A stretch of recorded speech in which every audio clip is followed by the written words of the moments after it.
You're getting pretty worked up. You're in a huff, but I ain't gonna argue because I know what's what.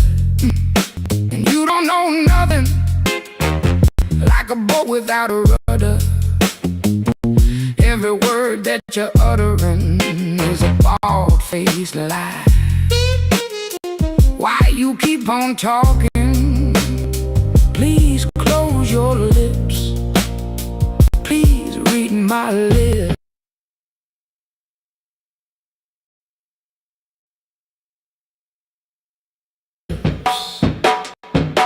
They say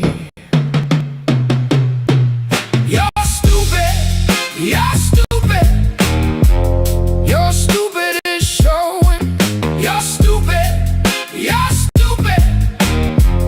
You're stupid is showing, you big dummy.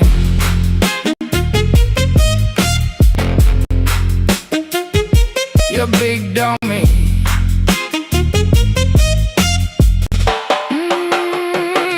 You big dummy.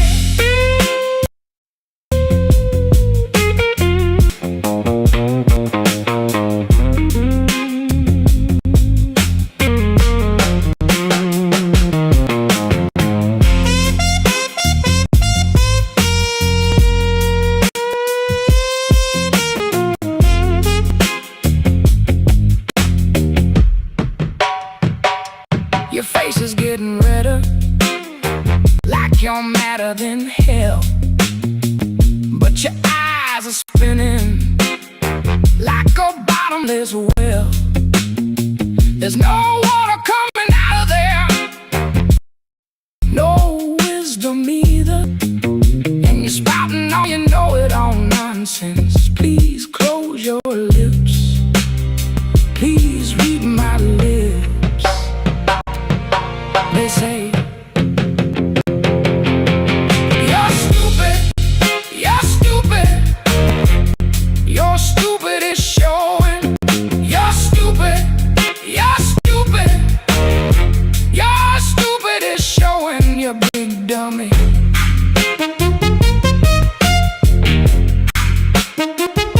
You're big dummy.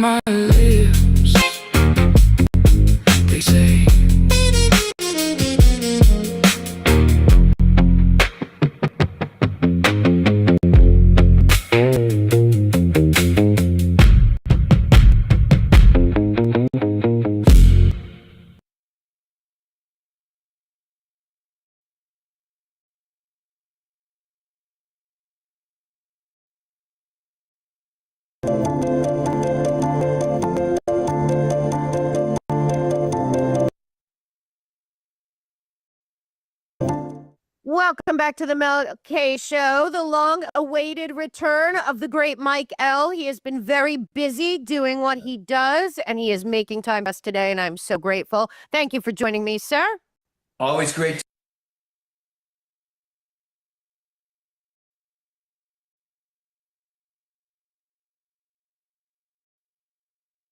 to be here, and I look forward to our discussions. They're always a lot of fun and interesting.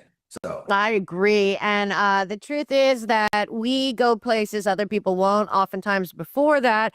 And to me, as far as it goes, when it comes to science and technology, your research is second to none. So I'm excited to hear what we're doing today.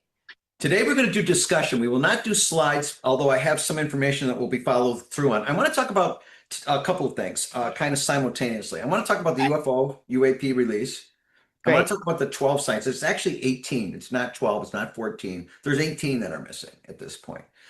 In addition to that, I want to kind of wrap in, if it's okay, I want to wrap in how all of this fits together. This is Yes, I something love that, it. this is something that we, this is kind of what I do for a living is I put all the pieces together and try to make some sense out of it. And Right. so let's start first with the UAP, because a lot of people are saying that all of this stuff is just a conspiracy. There's not a lot of truth behind it. However, if you've been listening to me, and you have, and we've been talking about this for a very long time, there's too many coincidences and too many people across, we're talking 50 years that have been talking about this stuff. And Right. it's not just the science community. I focus predominantly on the science and the science that is presented. And you also know that over time, we've also talked about the scientists that have gone missing every time they come through, whether it was 1970s with the water car. Every time we talk about these, them and all their friends, end up disappearing. However, what's different this time is the rate and the number, and also the people involved. Okay. You had David in there, you had Amy in there, two in particular, and I knew Amy's work, and David Wilcock, he didn't fit that mold, but I think I know why he was in there, and I'm not so convinced that he's gone, to be honest with you. Okay. But I'd like to talk about that today if we can. Can we kind of Yes, talk about this a please. little I mean, bit? everyone would like to know more. And again, this release of the UAP files really, there was a lot of excitement, and then there was nothing. And I kept thinking, when they released the Epstein files, it was like nonstop. This, it looked like it was a blip and it went out. And you're right. The reaction was it's a big nothing. Yeah, and so I think what we're seeing here is a slow rollout, because there's eventually going to be a disclosure. It's inevitable. Now, depending on which groups you listen to, one of them says that we've been given as a human species a deadline that whether they disclose this or not, you have X date and we will disclose it for you. And Oh, so that's one of the ongoing theories. And I think there's a certain degree of truth to that. However, this is a very complicated, it's not as easy as do aliens exist? There's a lot to this. If you look at, like, let's say the left, it's not left, right. If you've got this industrial complex that has all of this technology, you have a select few with all right. of the power meaning technology and everything, right? And all of these scientists that try to break this mold have been killed over time, not just recently. I mean, this has been going on since the 1900s. I mean, Nikola Tesla was, Right. he wasn't the first.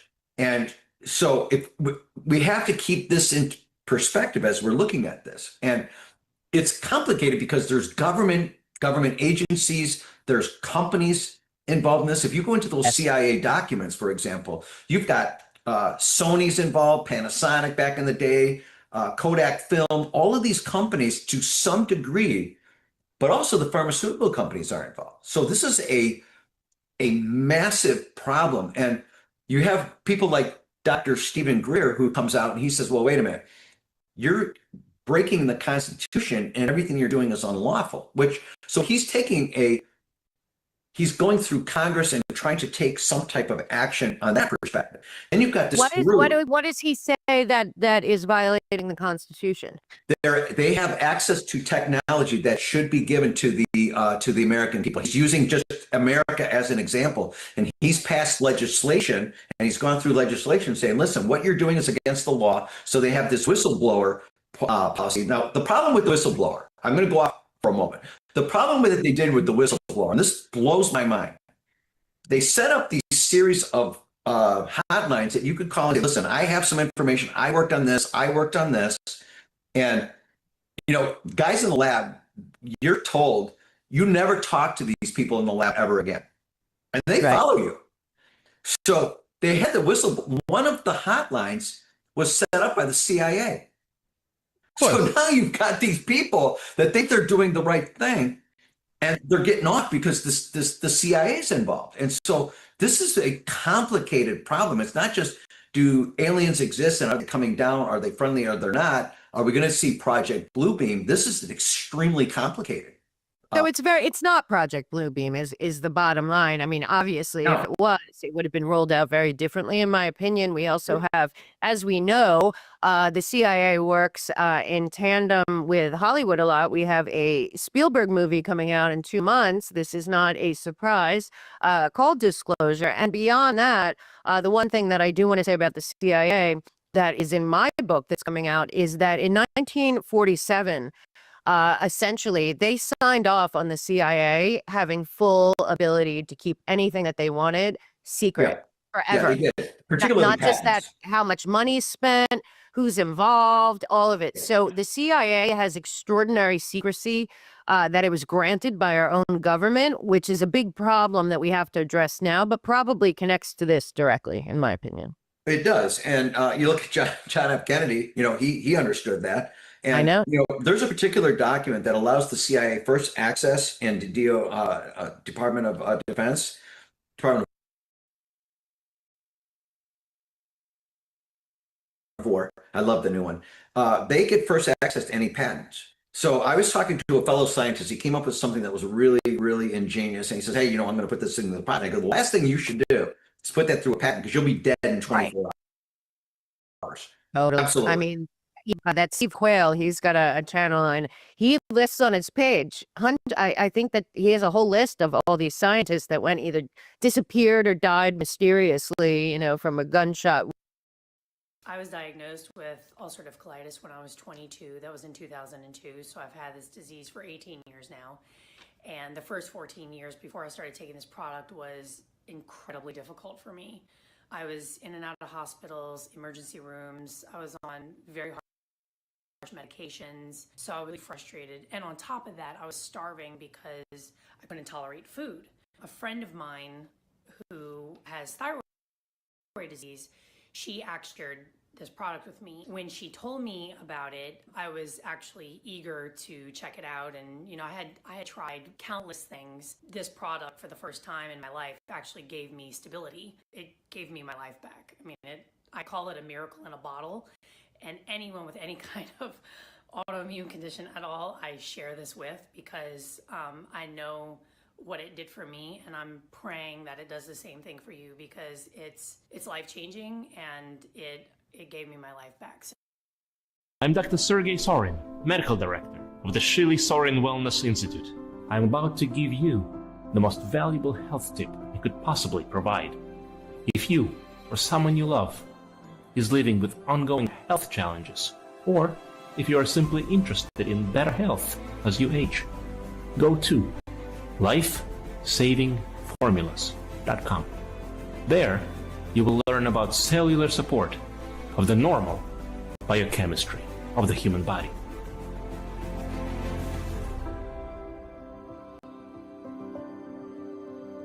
Copy it down. That's lifesavingformulas.com.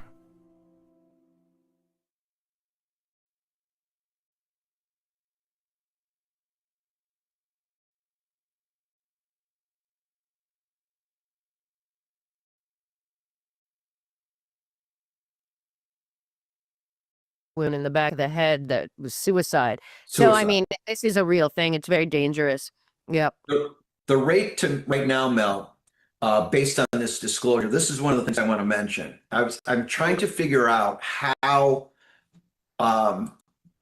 this is, why so many now. And one of the things that I came up with is if you look at the group, and I want to talk about Amy's research, and I also want to talk about David Wilcott. Okay. If, let's say, disclosure is inevitable, I want to put a couple hypotheticals here. Let's say disclosure is inevitable, and let's say that the powers that be know that that date is a set date. That being said, if disclosure is rolled out, whether people want it or not, and it all of a sudden happens, what is the public going to do? The public is going to want to turn to these David Icke's, David Wilcox, all of these people that are in the know or at least have a general understanding. And by the way, real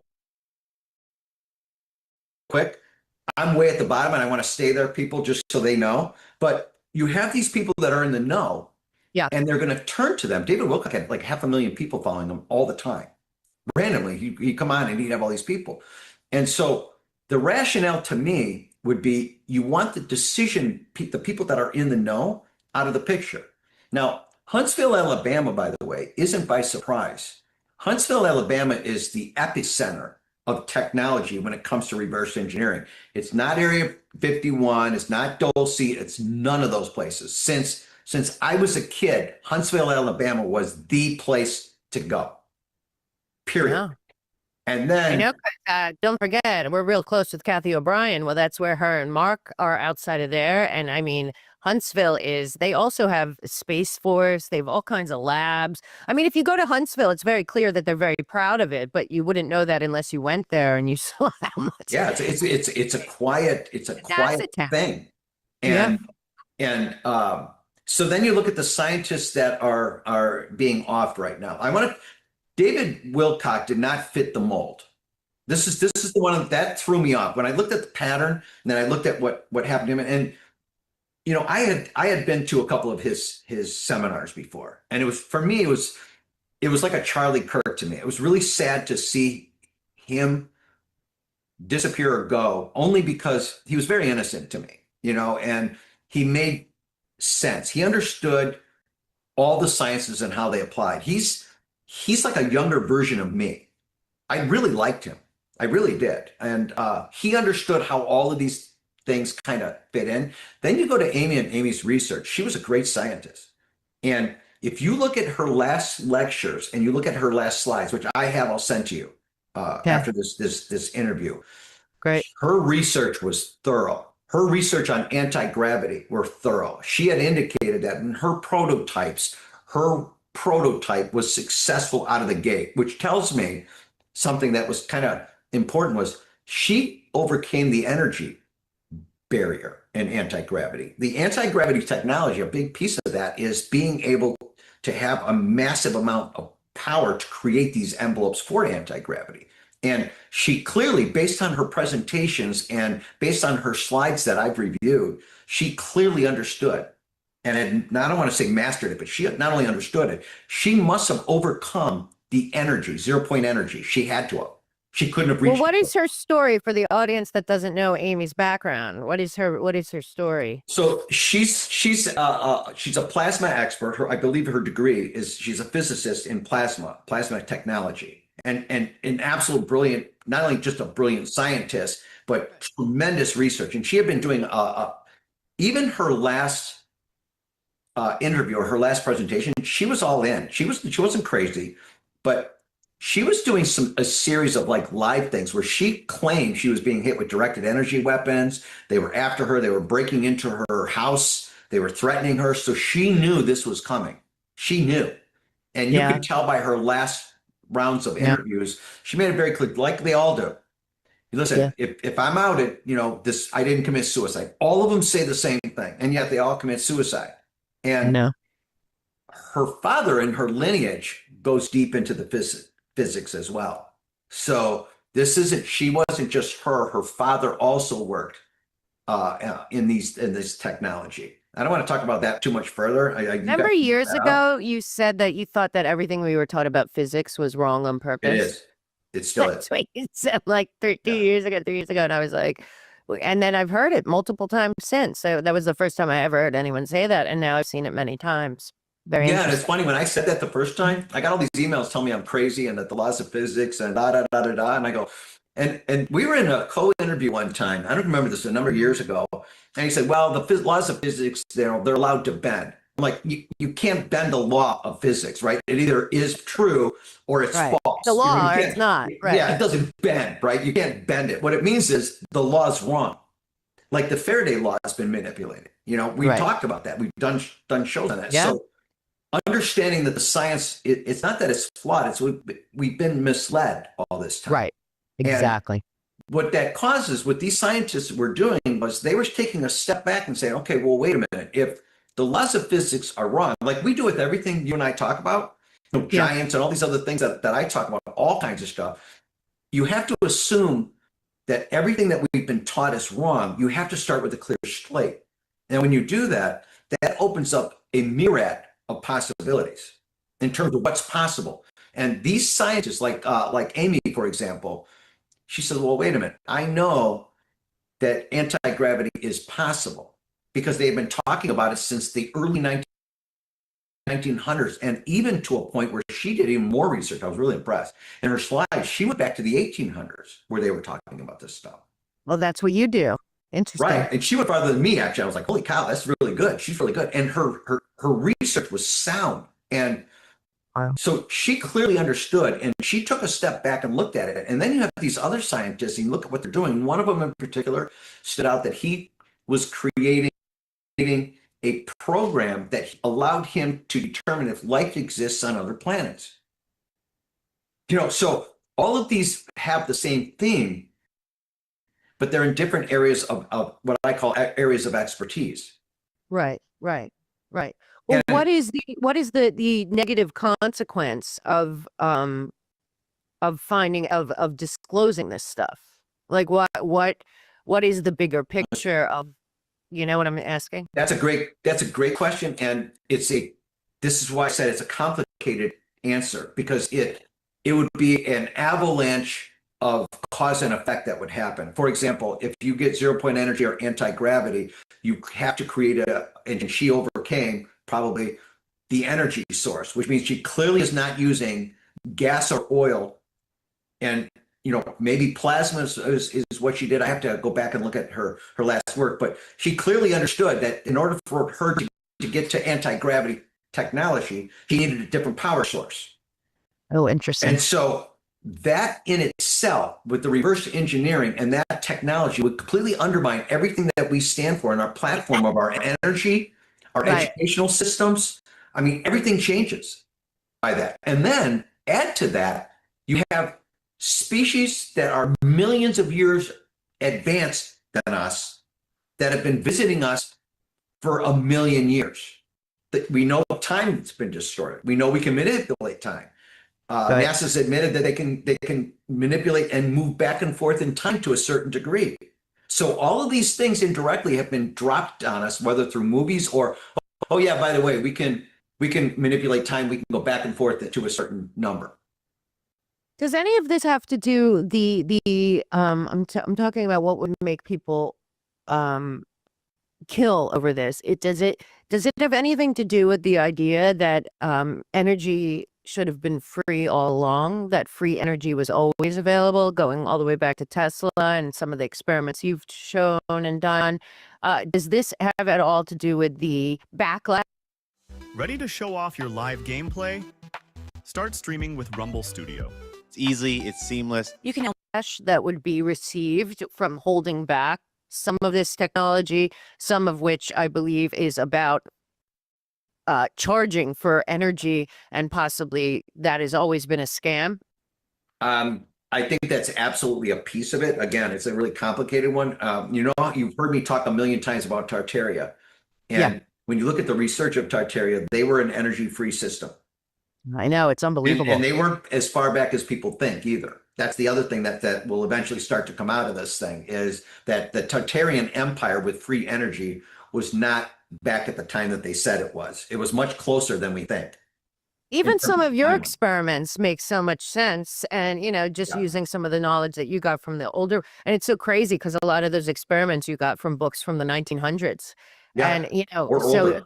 and again, because I have the infiltration book coming out, and the Rockefellers essentially controlled a lot of this. But don't forget, the Rockefeller Standard Oil was in a relationship with IG Farben the entire time from the beginning. So, and then their foundations were the ones that basically funded education. So, and of course they had a need for no free energy, because that's one of their big things. So it's just interesting to think, what is the consequence of this information that makes it so dangerous to put out? And I think the consequence, again, is that if people found out that they have been denied this information, but that there were people that did know, and if Even they're still beyond- alive, which most of them probably aren't alive, that hid all this information, but still.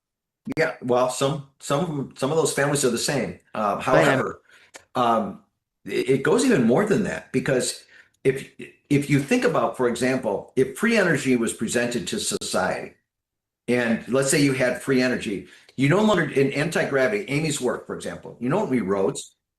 You could have self-sustaining power systems. You would not need to live. You wouldn't need a grid system anymore. You don't need roads. You don't need power Imagine. sources. I mean, this is a complete restructure of society as we know it. And so that, I mean, the compound effect, like when I say the avalanche, and this is a complicated thing, the implications of this information is just, it would rewrite everything we know, everything. Like, explain to me, like I'm in 6th grade, what the anti-gravity findings would mean. Okay. So imagine, first and foremost, imagine everything you've been taught about physics and the laws that we have Right. were wrong, first and foremost.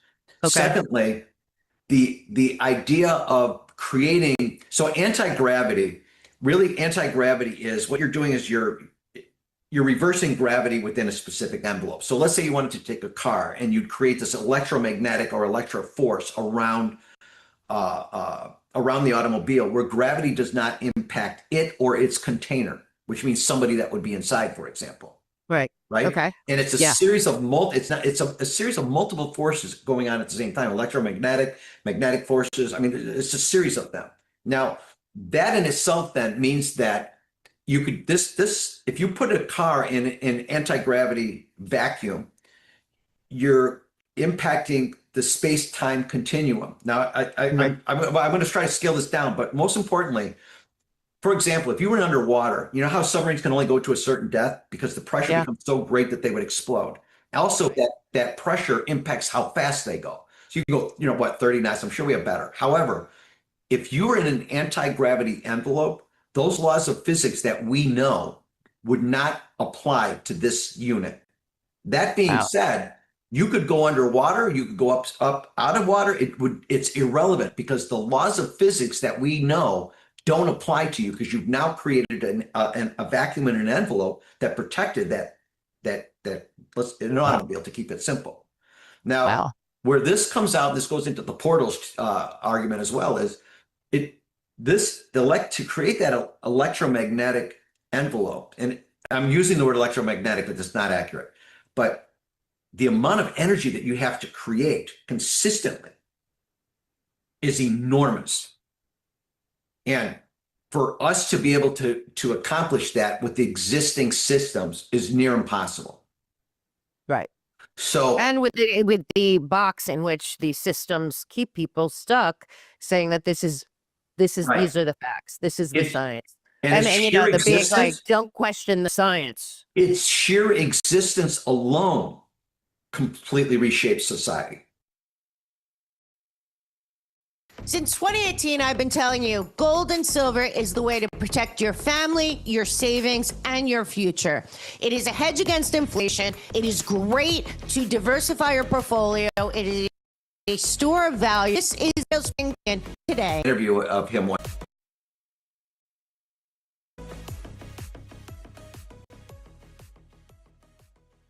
People like Elon Musk must know this stuff. I think he does. I saw an interview of him one time, and somebody asked him, they said, why your battery? So if you created an electric car that's self-sufficient, why use a rechargeable battery? Clearly you have higher advanced technology that you're utilizing. He was very point blank. He goes, because they'd kill me. Oh, right. I remember that. Remember? I mean, he Yeah. literally just came out and said, yeah, because they kill me. So there's a threshold that you're allowed to talk about and push envelopes. And then you're warned not to go beyond that threshold. Right. Now, Right. this is where David Wilcock comes in.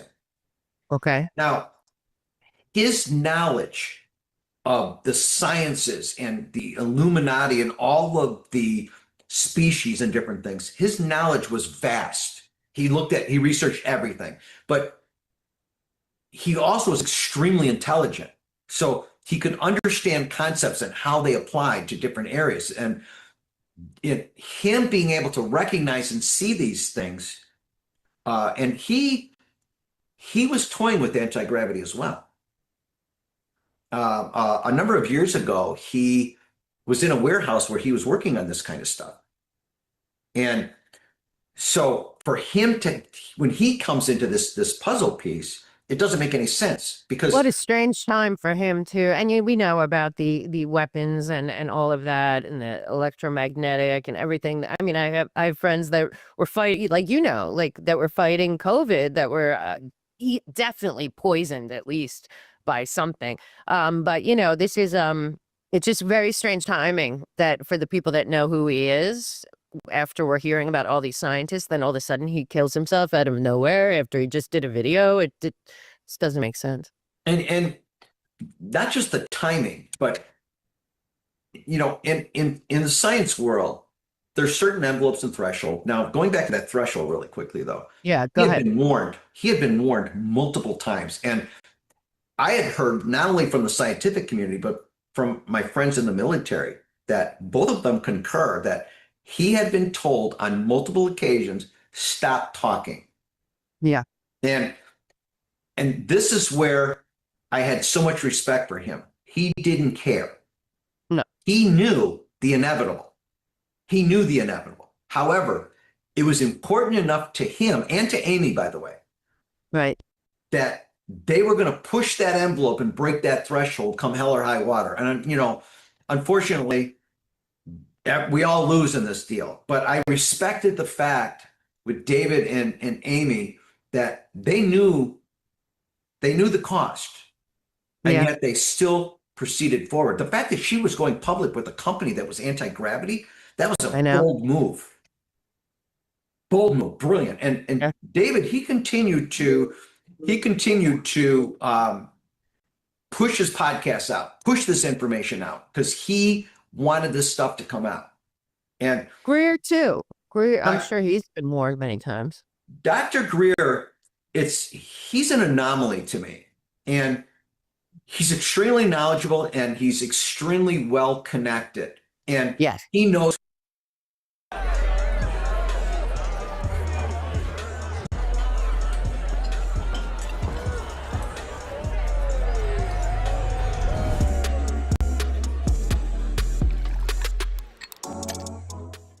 who's full of crap and who's not. That Right. being said, he took a different approach than all these others. He went through the legislation. He tried to do things a completely different path. Knuckleheads like me, I just have a bunch of experiments and I try to do stuff, right? Right. And then David Wilcox just stood out boldly and said, this is the way it is. I have a lot of respect for Dr. Greer. I think that his intentions are honorable. I think there's more than one of them.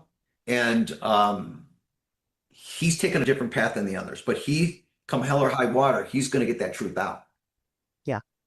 Now, let's so some of the other people that weren't in the news as much, did you find connections to the work that these guys were doing with the other They're all 12 connected. people?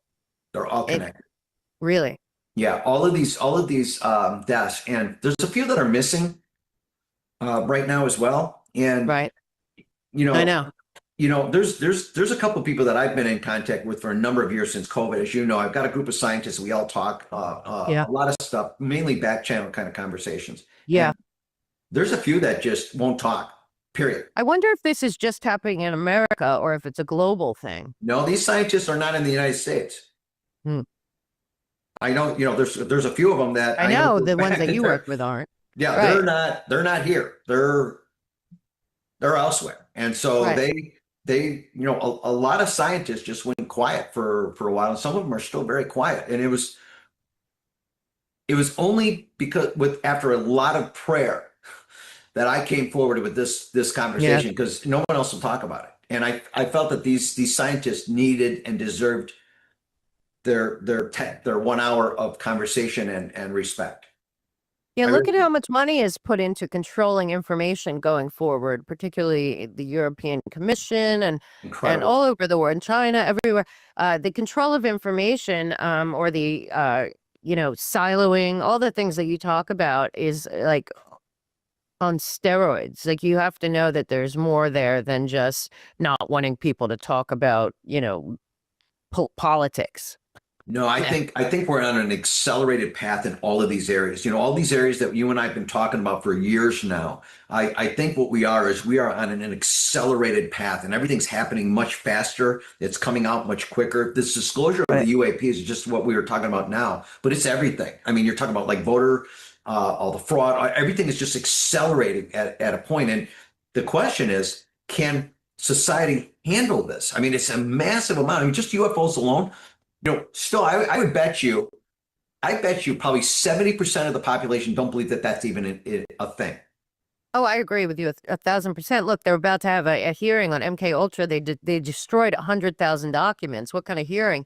But again, then there's the question of all these lone shooters and the knowledge of them, and you know what's been going on with all these kids that go missing and all of that. So there's just many layers here, but a lot of this information was destroyed, and what survived, you know, you kind of have to put together, including with this. Now there was multiple.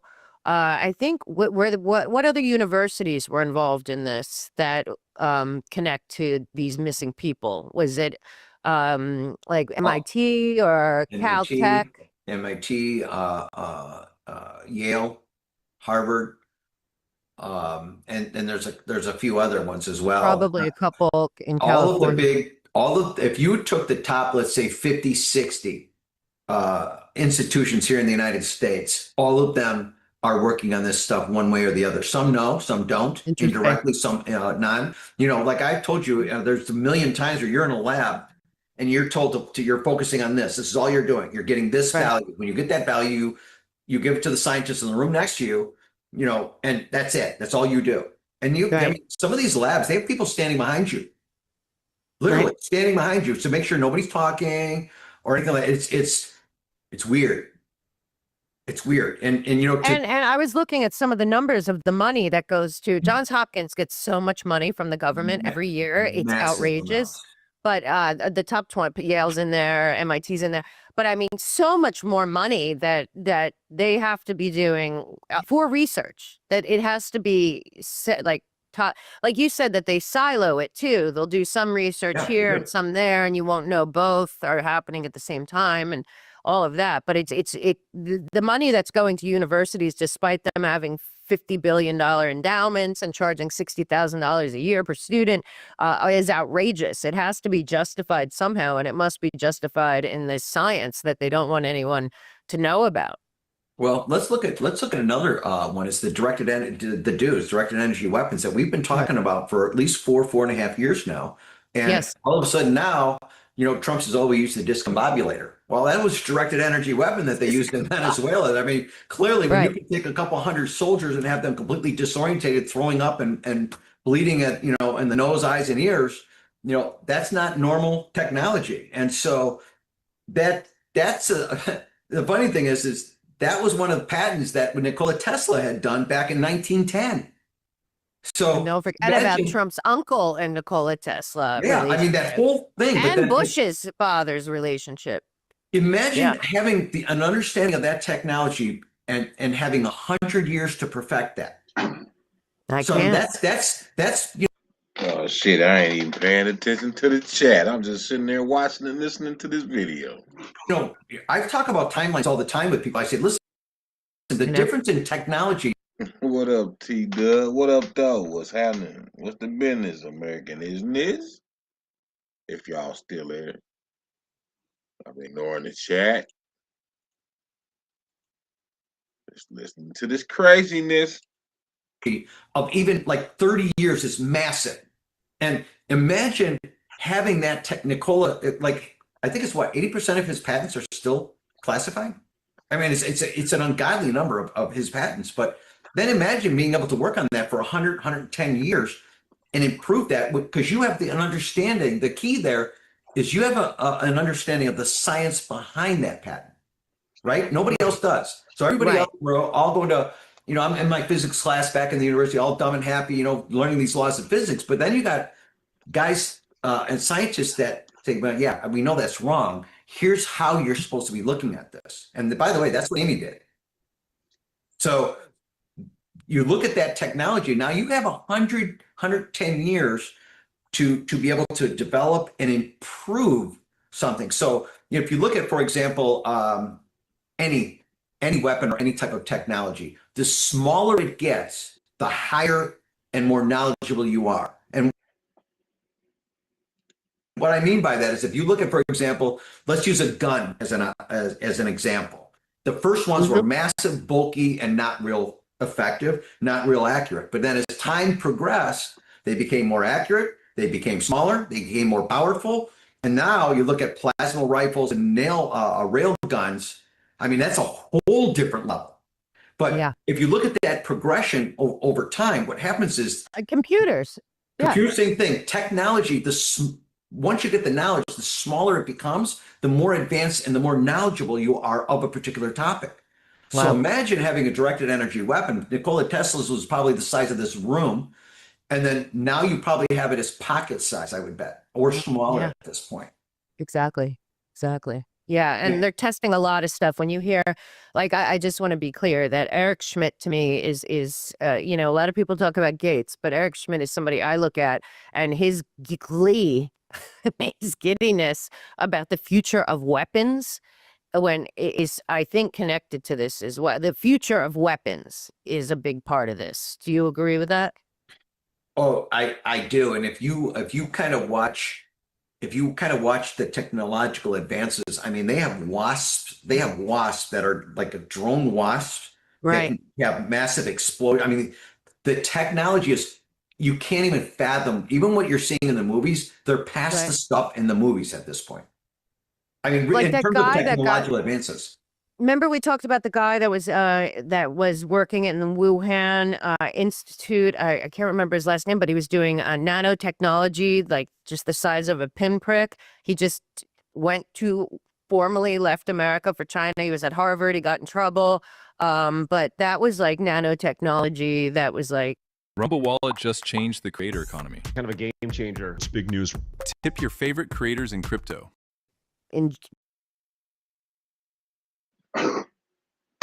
Big Dog Philly. Peace. What's happening? What's cracking with you? That could live inside your body and like self-replicating too. Right. I mean, you know, they had all of this technology, and you know, I'm still convinced that some of that technology was in those vaccines. I'm not. So are many people. Yeah. You know, I remember the original research when it was coming out, and I've been kind of keeping an eye on that. I've been keeping an eye on it for a while now, and. Isn't it amazing? So much stuff you said in the beginning now, finally, 5 years later, is coming out and people still don't want to believe it. But I mean, it's crazy. Even the graphene and all of that. And then this guy, you know, out of nowhere, gets off with a slap on the wrist and is going to perfect it. And this goes all the way back, like you said, because this goes back to, you were brought up Kodak and some of the other companies post World War II that were doing a lot of this stuff that people don't even know. But this very scary nanotechnology and self-replicating, you know, like all of that science is real. Like, but people want to pretend it's not. It's very real. I mean, I was at a university last year, and their nanotechnology division was off the chart what they were working on. It was unbelievable what they have. What kind of things? Ooh, they talking about what you ain't supposed to talk about. What can it do other than internal surveillance? Surveillance under the skin, as Harari would call it. You name it, they can do it. I mean, you can put, for example, you could take the nanotechnology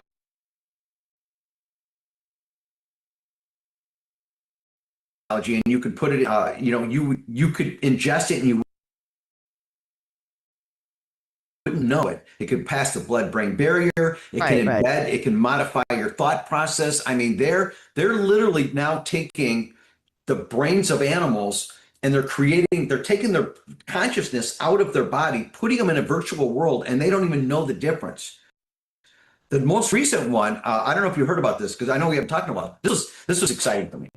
They took a fruit fly, okay? They took a fruit fly, they took his consciousness out and implanted it into an artificial environment, and then they took sugar and put it in the environment, and the fruit fly thought that it was eating real sugar.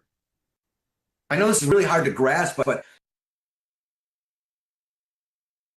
Man, what the fuck you just say? Oh.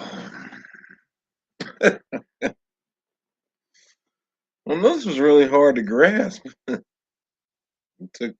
He took a fruit fly's consciousness and put it in a what? Man, if you don't get the fuck. All right. imagine taking the consciousness out of a fruit fly. They took it out, they put it out. Now, so the body's here. The consciousness of this fly is in an environment, in an artificial brain, and it literally thinks it's still in its body, to the point where the reactions based on it giving itself sugar and seeing it and thinking it's eating sugar, it was getting the same synapse response in the brain. That's like the movie with Johnny Depp where they put his consciousness in the computer. It's crazy. But I mean, like I'm laughing, but it's not funny. I know. That's what a lot of these transhumanists want is, I mean, we're already past transhumanism. People should know that the fourth industrial revolution has commenced. Yeah, we're way past that at this point. You know, we're way past that. But still, I mean, taking somebody's, because now they're even selling like afterlife consciousness transfers for people for millions of dollars, where you live on forever, but your body is buried. Well, now they've come to the point where I saw this video, and now the other thing is it's so hard to see what's real and what's not anymore in terms of videos and different things. But there's one in particular that was sent to me, and it was they were recording where there was this room with these bodies in it, and they said they can create a synthetic body. They'll, like you said, when you die, they'll pull your consciousness out and they'll store it, and you get to pick the body that you want to put into. I mean, this is so crazy. This is off the chart crazy. And then, by the way, you look at the nano suits and the nanotechnology that they use for soldiers, for example. Right. You hear some of these technological suits that they're using. It's incredible. And we haven't talked about, for example, plasma technology, which is. Well, let's talk about it, because that's what Amy was doing, and I think that connects a lot of the people that are missing, right?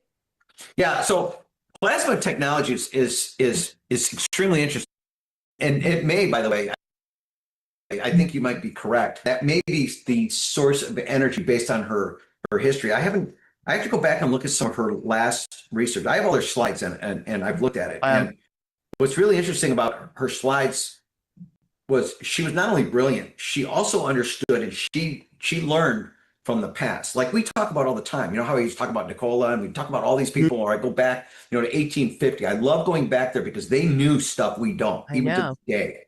And when you started showing me that stuff, I could not believe it, that they were, and that they knew so much more than us. They do. It seems now, like we know less than they knew in those books that you were finding. A lot of those books, I'm sure, are not able to be bought. Remember that one book you had to like search for, and you found it, and it was like from the 1800s, and yeah, it was one of those books cost me $600 just for this. I know, but one still, of those things to get it. And but this stuff in there, they clearly didn't want us to ever know. The book was destroyed, impossible to get. No, and this is why I say this is not only complex, but all of this is connected. I mean, if you look at for example, why Tartaria in all the countries in the world agreed to eliminate the existence of Tartaria, for example. I've talked about this a million times on your show, but the more I researched that, the more I came to the conclusion that they were using free source energy through those building systems. Those weren't churches or anything like that. These were power sources. Then go back even further. You look at the pyramids, and you just sent me something, by the way, but what's really interesting is the technology that's underneath that stuff we haven't even touched yet. And every time a scientist goes and finds something, Egypt comes in and goes, guess what, guys? We're going to call off your ability we're going to, these people have to get approval from the Egyptian government to go in and do this research, right? Then as soon as they come up, they, oh my God, we found something really cool. We found rooms under the Sphinx, or we found this, we found that. Oh, we're pulling your research. You're no longer done. Then they lock up their entrances, and you never hear from it again. They've been doing this thing for 100 years. That's also like all that stuff that you showed me about steeples back in like medieval times, that they were energy sources, it appears, as well, which people should know that.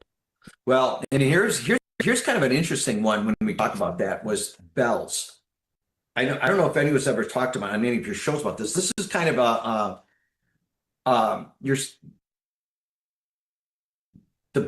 the technology. So this scientist, now who would think that there was a science of bells? But right around 1950, all the bells in these churches and around the world were buried. And they were disappearing. And one of the arguments was, at the time, was we needed it for ammunition, we needed it for this, we needed it for this. However, what's interesting is this scientist went back and took metal samples of the different bells through history as far back as like 1700. However, what he found was very interesting. He found that the metal composition, they weren't just brass, the later ones were like just brass or whatever. The others had very specific amounts of like gold, silver, and other metals in there because it changed the harmonic frequency of the bell. They were all specific through periods of time. Wow. So the knowledge of the metallurgy and how they were making these things was far more advanced than what we have now. And when they go back and look at it, and by the way, AI is very useful in this area. You look at like the crop dusters and all those other things, AI is finding stuff we never even knew. Zero clue about. I mean, it's crazy. Right. So this guy started going back in time, and the more he would go back in time, the more advanced he was realizing the compositions of the metals that they were putting in these bells. And to the point where specific regions of the world had these bells that were a very specific metal composition that were exact, every single one of them. And they all had very specific frequencies. Now, that sounds weird, right? Why were they taking these bells out? Now, some of the theory was, and with the bells, for example, was... Introducing Rumble Shorts. Watch quick videos for pure, unfiltered... They were natural healing. And some of this, there's some old research. I know we're off the topic. There was some old research that I found extremely fascinating where they were interviewing people of this town, and they would have these bells 3 times a day, first thing in the morning, at lunch, and in the evening. They were asking the people of the town why the bells, and they said because when the bells, let's say you had a rough morning, when the bells come off, it would relax people. They'd feel better. All of these different things. So there was more to just a simple bell tower than we are labeling this thing, because these metals were very complex. And if you look at the time period that they were creating these metals, they shouldn't have had the technology to do it. However, when you have, let's say, 50 bells that have the exact composition of gold here, all the different metals in composition based on a sample size, that's near impossible. Right. Unless you clearly understood the science that you were doing. Right. You know what I mean? Looking for coffee that actually does something for you? I know I was, and I was searching around trying to find something that would really make a difference. Actually great. Use all this thing goes back to our original thesis almost 6 years ago. Fact your coffee. I don't like coffee anyway. Where, there's a claim of thousands of patents being hidden from us. I learned when I was researching the relationships between the pharmaceutical and the military-industrial complex that one of the big ways that they hide technology, like you've always said, but it's a real thing, is in patents. And so, I mean, maybe we are coming to a place where the original first shows we ever did are actually, like you said, a lot's coming out really fast at one time, and a lot of it has to deal with technology. I think even some of the stuff that we're dealing with even what happened in 2020 or COVID or all of this stuff, it's kind of lending people to ask questions that are different and accept new realities. Yeah, the scientist isn't a coincidence. I don't believe in coincidences first and foremost. I believe that everything is connected to some degree, and the release of the UAP, the eliminating of these scientists are all leading to something. I think, this is just my opinion, is that there's an inevitable disclosure that's forthcoming, and they're trying to either cover their tracks or trying to change the narrative and stop it in some way. But I think that no matter what, I think that this disclosure is inevitable. You look at all these films that are coming out now all of a sudden at an extremely fast rate. And I think that we're rapidly approaching a disclosure of some degree. Now, what that is, I have no idea. Everybody has their own theories and ideas. And I think that maybe a small handful of people truly know the truth. There's going to be some version of the truth that comes out. What I try to tell people is trying to listen to your heart and really look at the source more than anything. Is this a viable source? Because there's a lot of people out there that are fakes right now. I know. I think it's going to go back, honestly, to Tesla for whatever reason, just because I know the connection of Donald Trump's uncle and Tesla, and he used to talk about it a lot, and he's kind of stopped. And look, I mean, just free energy and anti-gravity alone changes the entire reality that we've been living in for since we were born, let alone hundreds of years. But I think it has something to do with energy. I really do. Think about the energy. You could go to an area of poverty and it's no longer a poverty area, because you would be able to create a power source that they could have a water source. They would be able to power up. And so you have a barren land with a barren, desolate land that would be a beautiful garden based on this advanced technology. I mean, the outcome for human species is amazing. And I know.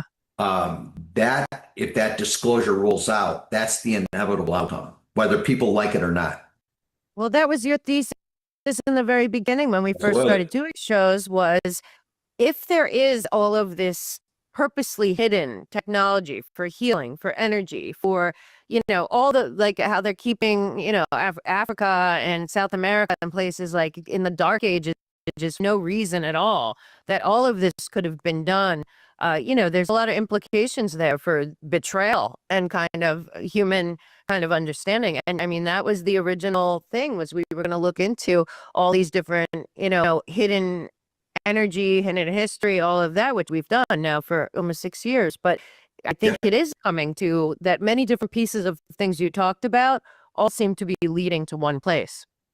And there's a big hard question that has to be asked. And I know we're running out of time here, but this is kind of an important one, is you have to know who is and isn't going to be held accountable. Because if you have scientists that are knee deep into this stuff, and then all of a sudden when they realize that there's no getting out. So where are you going to draw that line in terms of accountability as well? And that's where Dr.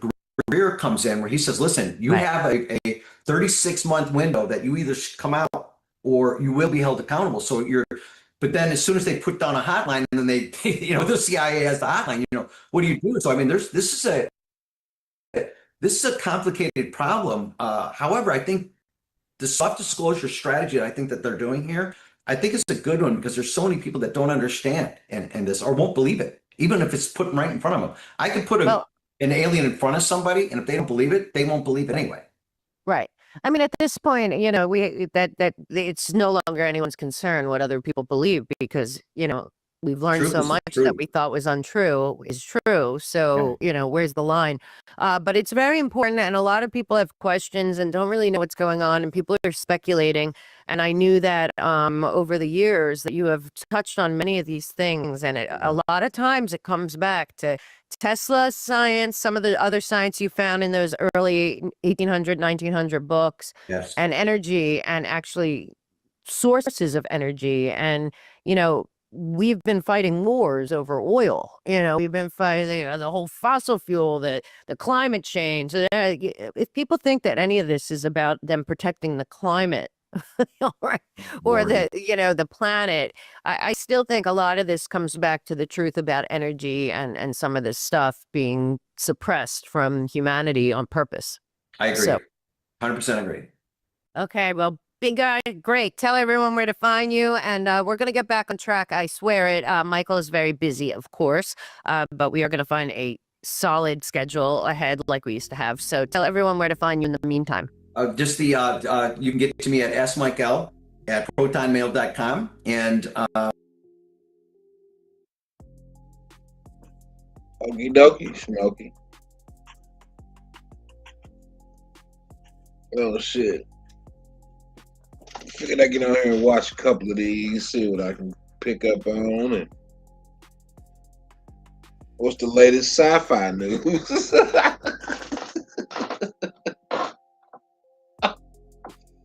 Oh, shit. What else we got? What else we got? Let me see before I take my ass to bed.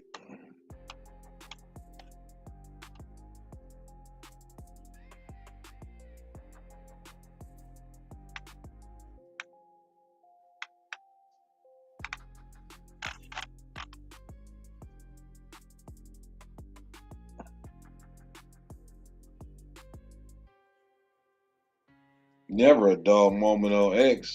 I don't know.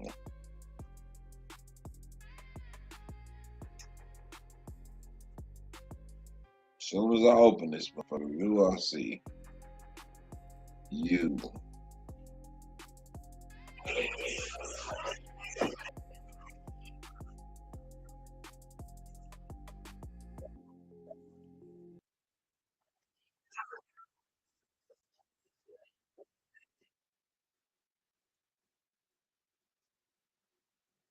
Uh-oh.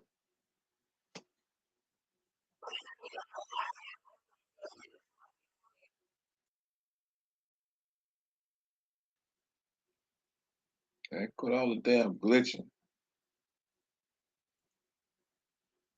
Bullshit.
Tell me something I don't know, motherfucker.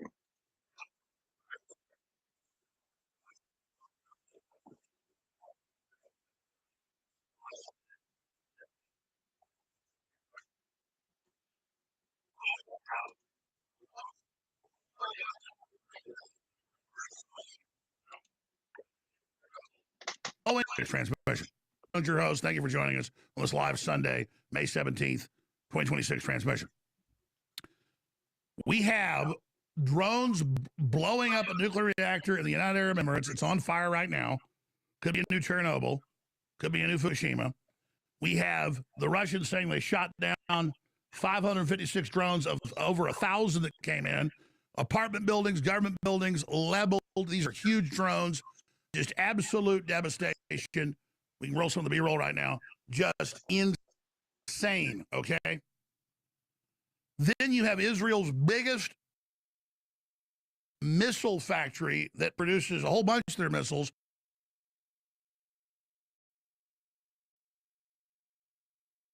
But mainly their interceptor missiles. Giant mushroom clouds seen from 20 miles away. Blown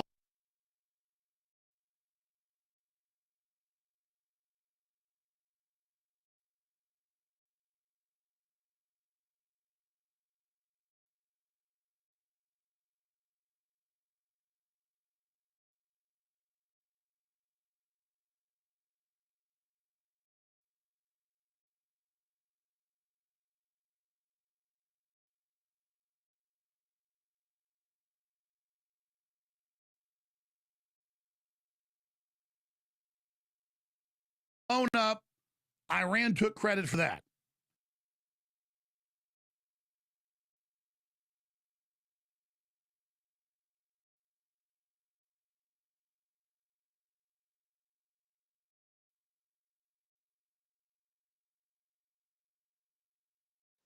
Now, why they keep fucking up the video feed?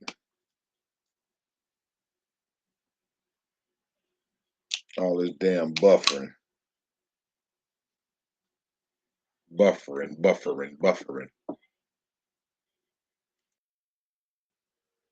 So Israel's got biggest missile factory blown up. The UAE has a nuclear reactor on fire still as we speak. We have Russia blasted with the biggest attack they're saying in the last 4.5 years of this war. And then we have the Pentagon coming out this morning and saying, red alert, Cuba is planning to launch drone attacks on Florida and on U.S. ships in the Caribbean with no evidence. And again, I'm not a fan of Cuba.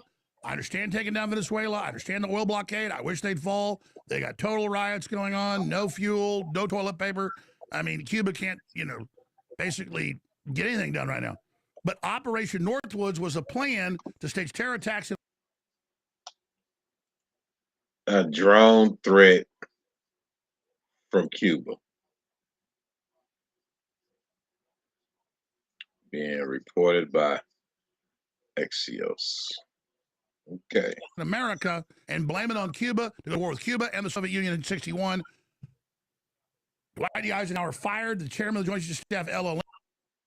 Lemmitzer, and his other members of the Joint Chiefs like Curtis LeMay. This is Northwoods, ladies and gentlemen.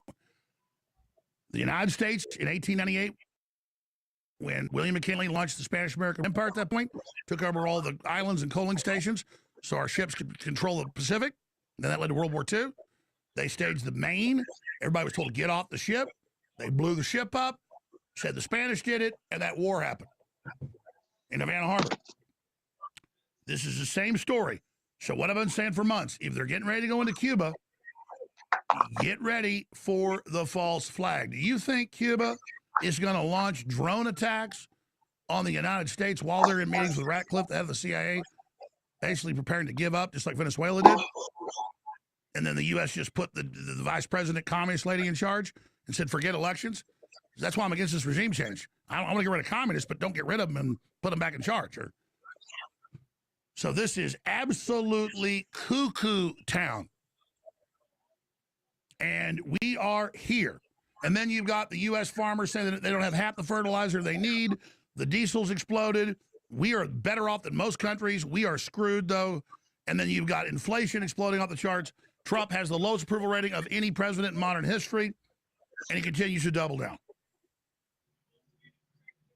And then we've got all the other news. The referendum in Kentucky with Massey and Israel putting in now $20+ million, $3 million in the last 4 days of foreign power against him, all because he is against all foreign aid, just like Rand Paul is and Ron Paul was before. We've got all of that information and huge AI developments and so much more, and masses of people marching against the tyranny of Keir Starmer. He's reportedly in the UK about to resign. We've got all that. But the old globalist order is coming to an end. All these powerful forces are jockeying for control right now. And this is such a dangerous moment. But overhead shot, please. Look at these headlines. And I say every sector of every one of these issues.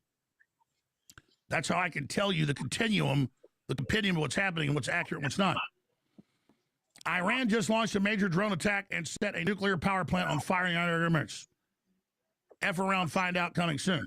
Fox reports Trump's preparing massive strikes on Iran.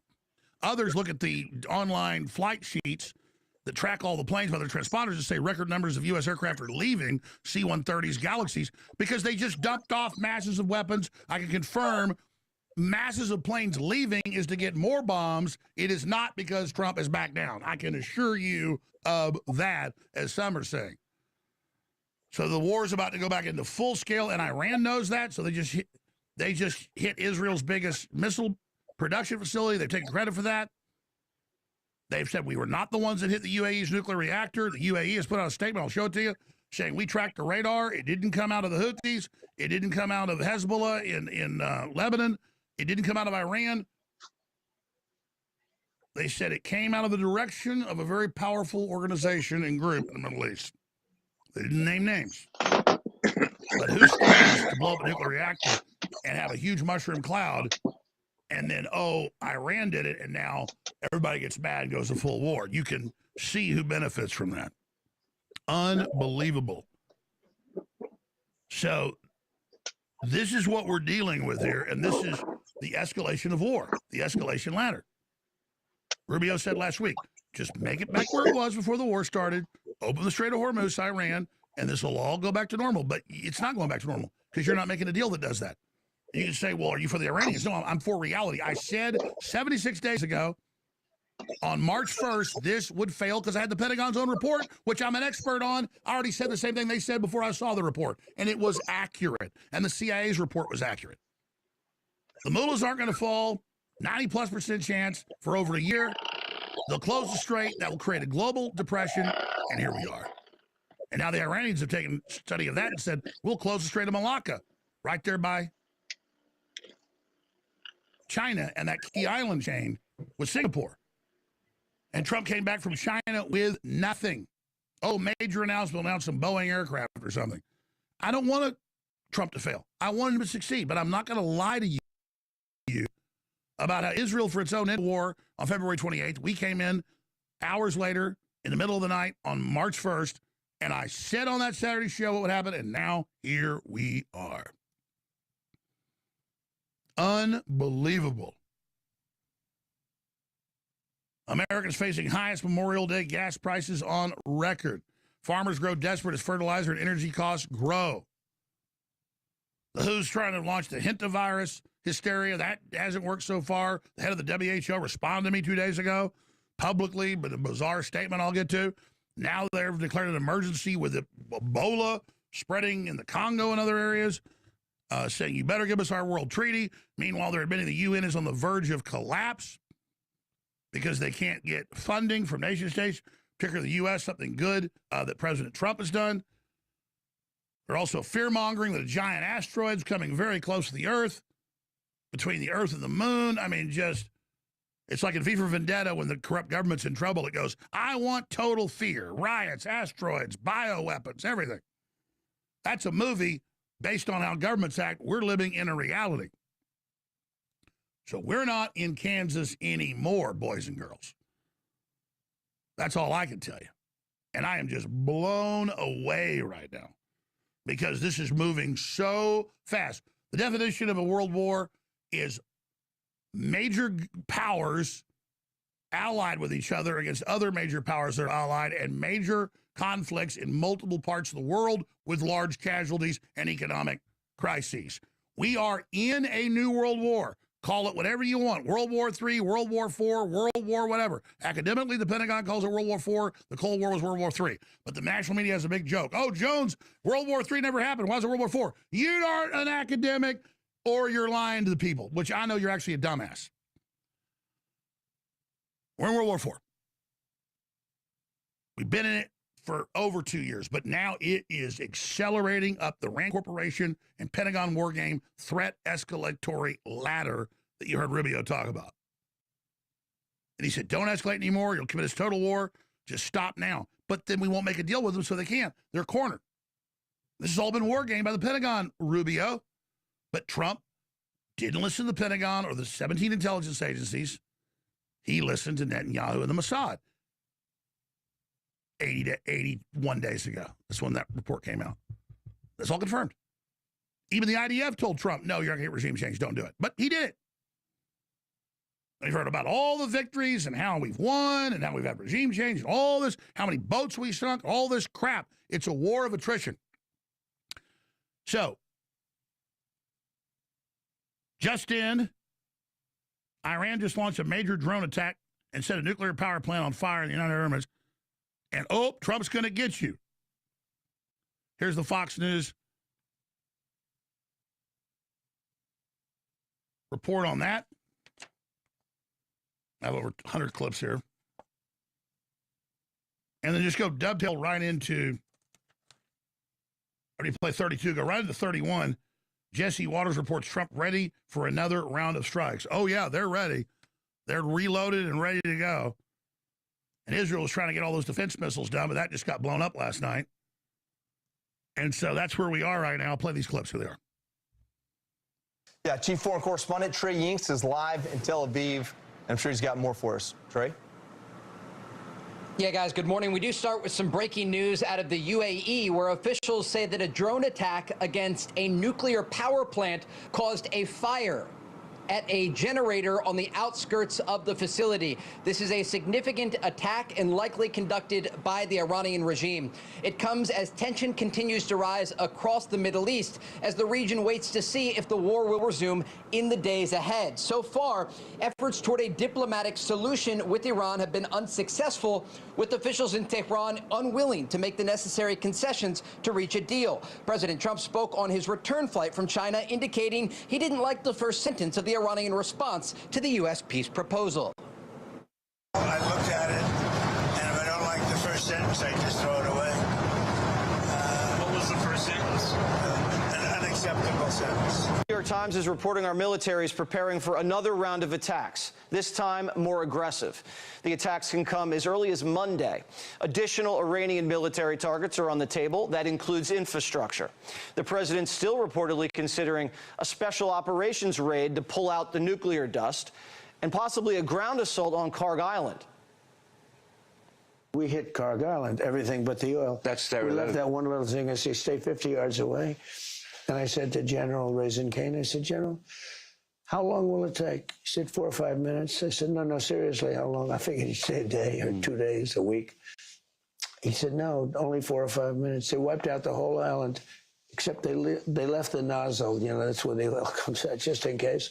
The United States has used the ceasefire to rearm our warships and attack planes. We have more than 50,000 troops, 2 aircraft carriers, dozens of destroyers, and scores of warplanes on standby. This includes 5,000 Marines and 2,000 paratroopers from the 82nd. Bridge and Power Plant Day could be next week. Did you underestimate? Back it up 10 seconds. We had up to 600,000 troops at one time for over a decade. 15 years in Vietnam. We dropped 7.6 million bombs on them. We dropped 22,000 bombs on Iran. You can blow up their military all day, but you can't take the country, and they've got all of the missiles, short range, medium range, long range. They've got the artillery. They've got the straight clothes. That's the CIA Pentagon assessment. So I'm not trying to attack Waters or Trump or any of them. You're sitting there, oh, we sunk some boats. Oh, we can do all this. Oh, we've got 50,000 troops and 2,000 Marines. Whoop-de-frickin-do. The head of the Army said he had 100,000 troops to take straight to Trump. And we'll have 30,000 casualties. And Trump fired his ass 3 weeks ago. It took 110,000 Marines and Navy to take Iwo Jima. That was 23,000 Japanese troops. We lost 20-something thousand troops. Again, this is crazy town, ladies and gentlemen. And the Iranians know that. Finish up with Waters. And scores of warplanes on standby. Ooh. This includes 5,000 Marines and 2,000 paratroopers from the 82nd. Bridge and Power Plant Day could be next week. Did you underestimate the pain tolerance that Iran has? I didn't underestimate anything. We hit them unbelievably hard. Look, we left their bridges. We left their electricity capacity. We can knock that all out in 2 days. 2 days, everything. Even with all the firepower back home, the press still thinks we're losing. You should be ashamed of yourself. I actually think it's treason. When you write like they're doing well militarily and they have no Navy, no Air Force, no anti-anything. By the way, we knocked out 85% of their manufacturing for missiles. I had a total military victory. But the fake news, guys like you, write incorrectly. You're a fake guy, and guys like you, I actually think it's sort of treasonous what you write, but you and the New York Times and CNN, I would say, are the worst. We're winning the war, but the Iranians are very slippery. They like to stall and play games, but in the end, they don't have a lot of options. Make a deal or good night. Trump wants to wrap this thing up just like everybody else. Americans want to know when it's over, though, right? Yeah, look, Vietnam lasted 19 years. Iraq was like 10 years. Korea was 7 years. Another one was 14 years. Another one was 12 years. Another one was 9 years. We're in there for 2.5 months. And how those wars end out for us? How'd they end up? He can go, oh, look at the liberal media. They're usually wrong with everything. Now it's easy. They can tell the truth now because you're in the wrong. The Pentagon told you don't do this. I told you. Eric Prince went public, said don't do it. He said he couldn't believe they did it. He said next week boots on the ground because it's not going to work. We war game this. This is what we do, Trump. You build hotels and casinos. Great. He admits he doesn't know much about the military. Lindsey Graham, Mark Levin's like, I don't know about the military, but I believe in our Marines and all this other stuff. So here we are. It's already derailed the economy. It's already messed up Trump's recovery plan. That's what the globalists wanted. They're happy. They love it. It's so good.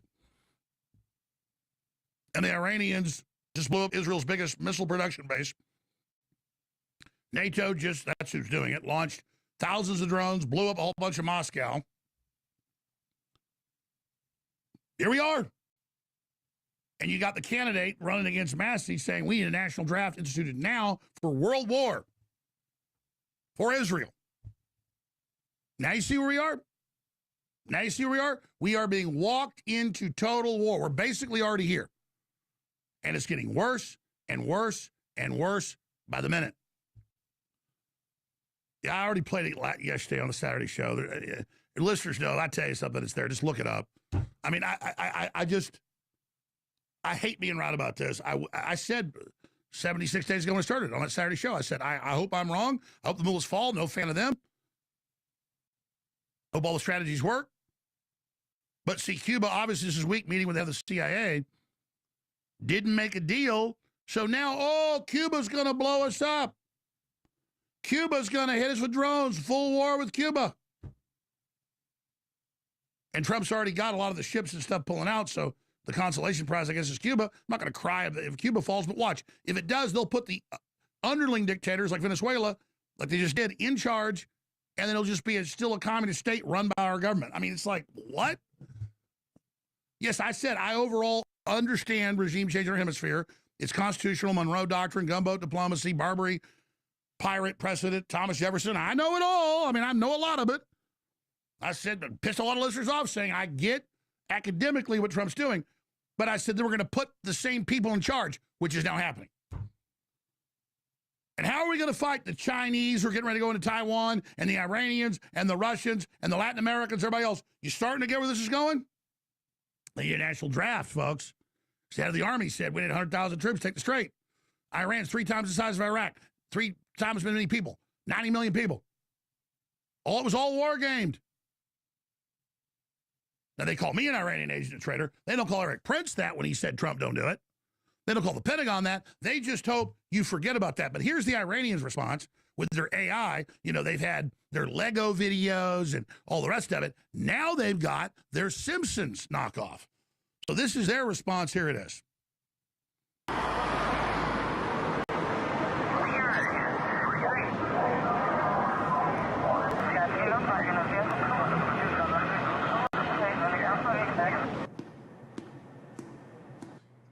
What intel do we have? We must respond faster.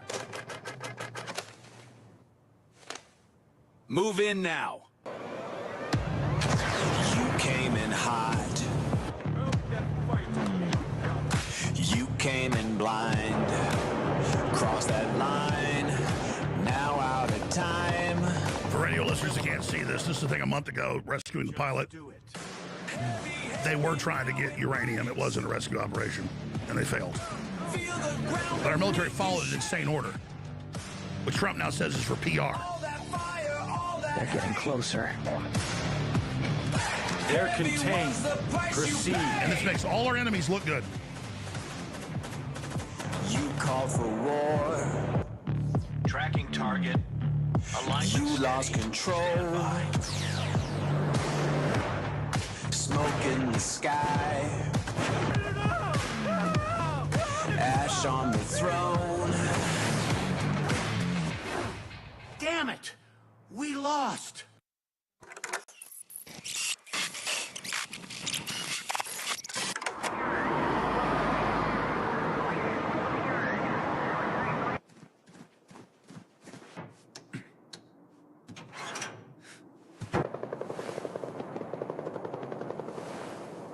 They've entered.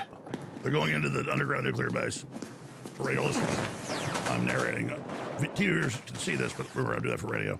We're on over 400 stations. And what's in there? Nothing. Of course, they moved it out. It's a cat and mouse game. Wait! This is a trap! We've been tricked! Evacuate now! Which obviously I predicted when they did this, it would fail. I made a few phone calls to Delta Force people. Tired. That's what they thought. They totally agree with me, of course.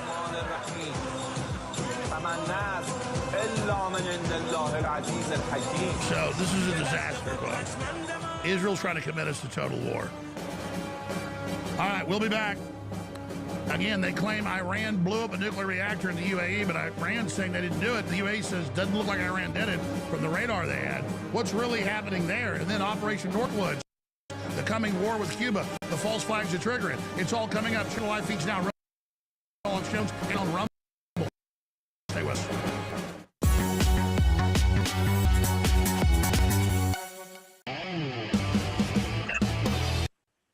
Oh boy. What do we have?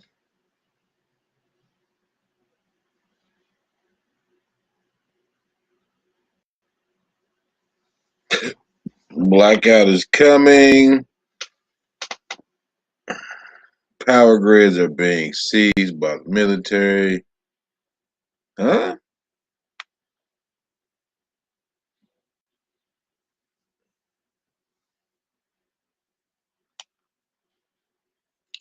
Get that out of here.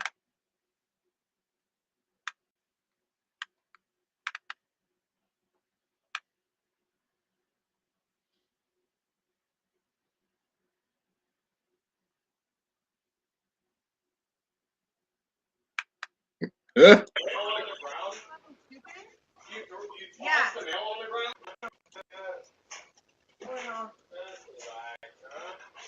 Hey, can you not walk through the grass, please? Appreciate it. I don't know, it's just common sense. I'm gonna put my fucking mail.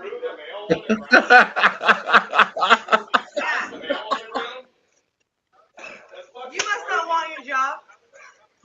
It's common sense. Fuck no. Hey, can you not walk through the grass, please? I dig it. Don't walk through my damn grass. I don't know, it's just Yes. Yeah. He threw the mail on the ground. You must not want your job. Back you in your grass. It's common sense. Whoa, whoa, whoa, whoa, whoa.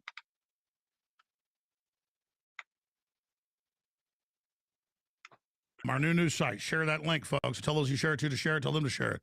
Chain reaction. False flag alert. U.S. intelligence claims Cuba considering drone strikes on key West Florida American military And this shit all over X. vessels in Guantanamo Bay amid What are you doing, Eli? Trump admin push for regime change. Now, the Joint Chiefs of Staff in 61, before President Eisenhower left office with his famous farewell address saying, "Beware the military industrial complex," and the technocrats that control it, that was his full speech. So there's mad scientists that run the military, watch out. Because L.L. Livingston, the chairman of the Joint Chiefs of Staff, whose main attaché and aide was Donald Rumsfeld, who hired Dick Cheney. Interesting. So they copied that on 9/11. It's declassified. It was declassified in 2000. Said, we want to stage attacks on shopping malls in the U.S., sporting events, you name it, military bases, and say Cuba did it as a pretext to invade Cuba, then have full war with the Soviet Union. And so now, 6 days ago, the Cubans meet with the head of the CIA, Ratcliffe, and they're talking about removing Raul Castro, but keeping communists there, but they work with us just like we did in Venezuela. We get rid of Maduro, but let the vice president communist in charge. That's not good regime change, but whatever. And then now, season approaches gas all these prices overflights and all this intelligence and all these troops building up around Cuba, we have the reports that Cuba, with no evidence, is planning to launch drone attacks in the U.S. and against Guantanamo Bay that we have a lease on forever in Cuba. Does anybody buy into this? USI's attack drones threat from Cuba, Axios, which is the CIA publication. It's all in there. Here's Operation Northwoods. Just to look it up. It's declassified. Staging terror attacks in America to blame Cuba as a pretext for invasion. Here's the actual Operation Northwoods document. You want to go read it? This is no secret. That's reality. The U.S. military want to provoke war with Cuba. ABC News, April 30th, 2001, right before 9/11. The NSA thought it was important to declassify this then. In the early 1960s, America's top military leaders reportedly drafted plans to kill innocent people and commit acts of terrorism in the U.S. cities to create public support for a war against Cuba and the Soviet Union. Codenamed Operation Northwoods, the plan reportedly included the possible assassination of Cuban immigrants, sinking boats off Cuban refugees on the high seas, hijacking planes, blowing up U.S. ships, and even orchestrating violent terrorism in the U.S. The plans were developed as ways to trick the American public and the international community into supporting a war to oust Cuba's then new leader, Communist Fidel Castro. Oh, shit. What's facking? Supreme Chief Holiday. The ghost of Aboriginals past in the building. Nigga, your ass been hiding there. Moving and grooving. What's good, man?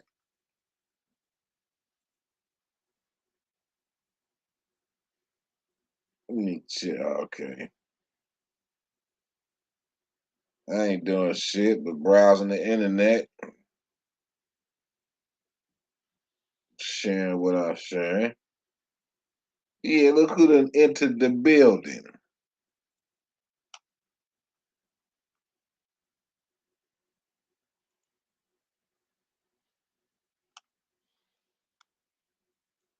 I ain't got the sound effects. Go! Bah!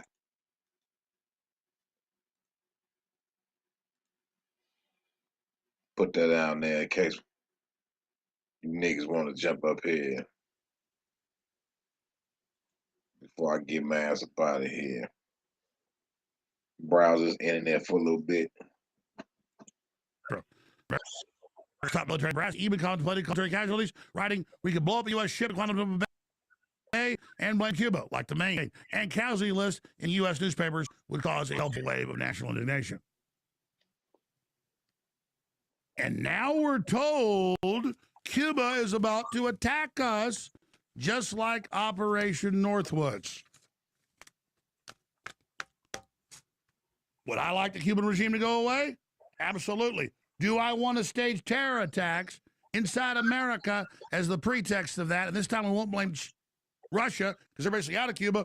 We're going to blame China. And then we're off the races. The Strait of Malacca's closed. And Singapore, even more important than Strait of Hormuz. And there we are. World War III. It's already here. The globalists want it as a cover for political control. Israel launched the attack February 28th.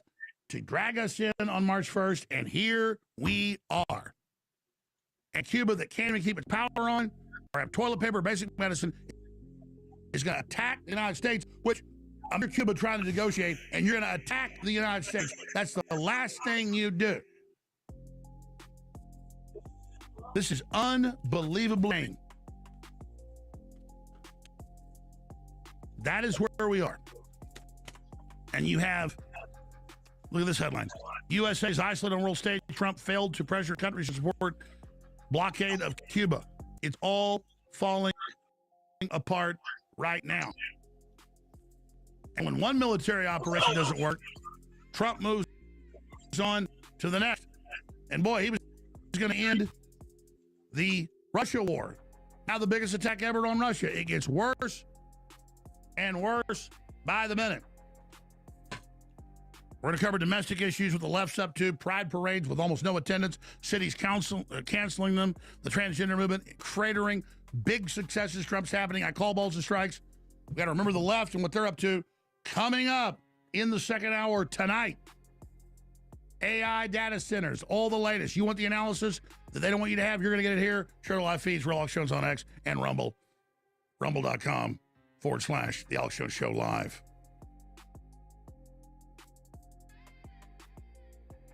Hold on. What do you say? Hour number 2.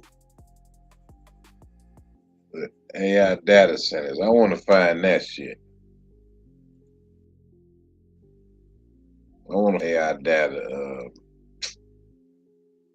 Hour 2 of the show. Hold on. Rumble.com. I want you to have. You're going to get it. AI data coming up in the second hour tonight. AI data centers, all the latest. You want the analysis that they don't want you to have? You're going to get it here. Share live feeds, Real Alex on X and Rumble.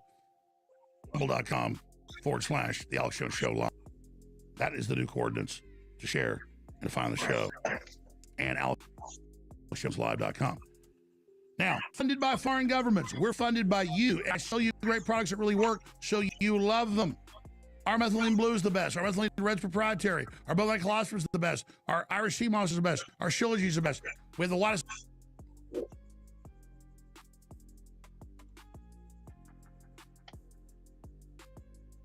Let me find this shit, though.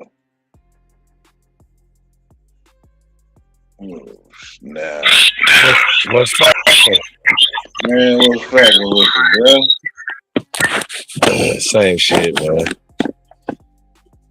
How you been doing?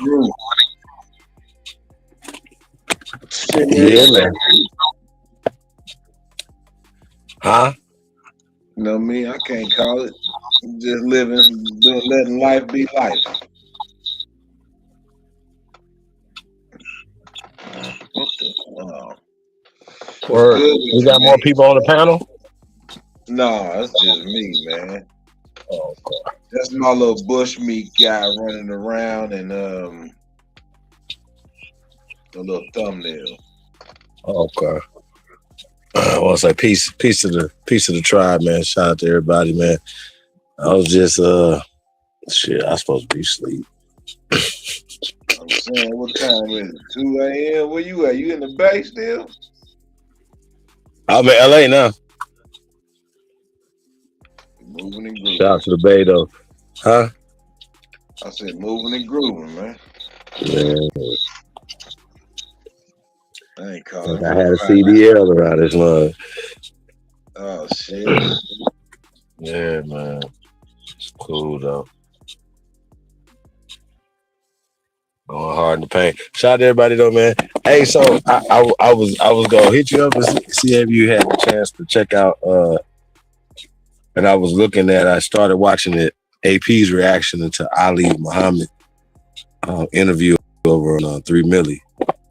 I didn't know he did the interview on 3 Milli. Yeah, man.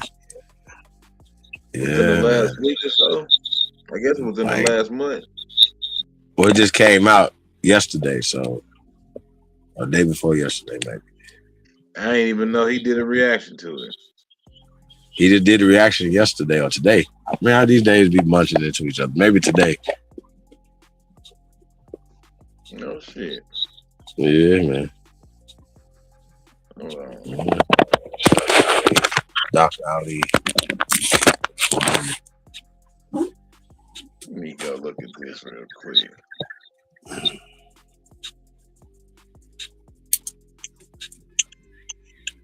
I don't know how I missed that. Oh yeah, it was, you streamed a day ago. All right.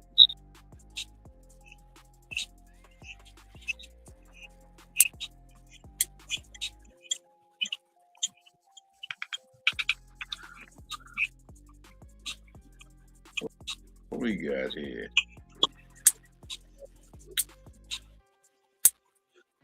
What we got?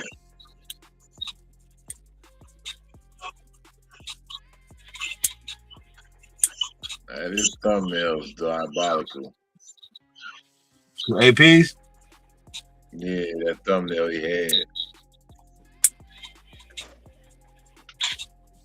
I don't know where the sound go. Out the morning, bro. That's what the street know they gotta keep it on. You know they. Hey, show me what you think of. I've been playing to the man. They any of it. So all of my reactions is actual live reactions. So what you see, what you hear, is that sound coming what through? you get, we all gonna be watching for the first time right now. All right. Unless you guys already took it upon yourself to go watch it yesterday when the thing officially dropped. So salute to my brother over there at 3 Milli Productions. Shout out to him, man. Y'all know I did a couple interviews over there. Chief Holiday, Black Alpha, you name him, man. He's been locked in the community as it pertains to us. I call him the conscious community Vlad, man. You know, not I don't know police shit, but just exposure and attraction brothers getting, man. So salute to everybody that's rocking out over there at the 3 Milli Productions. We want to say make sure we shut the family out. But also though, I want to shout out the family that's tapped in right now, listening in to your brother Original Power as we live right now on Saturday. Make sure y'all turn up, man. Hit that like button as you come in. Drop a fire emoji as you come in. And you know what's the good old big deal with the good old peoples, man? It's the hood journalist. So yeah, man, I ain't gonna hold you guys up. I know y'all came here for this interview, so we're gonna get right into it. If y'all ready to rock the show on out, drop a fire emoji in the chat and let's go.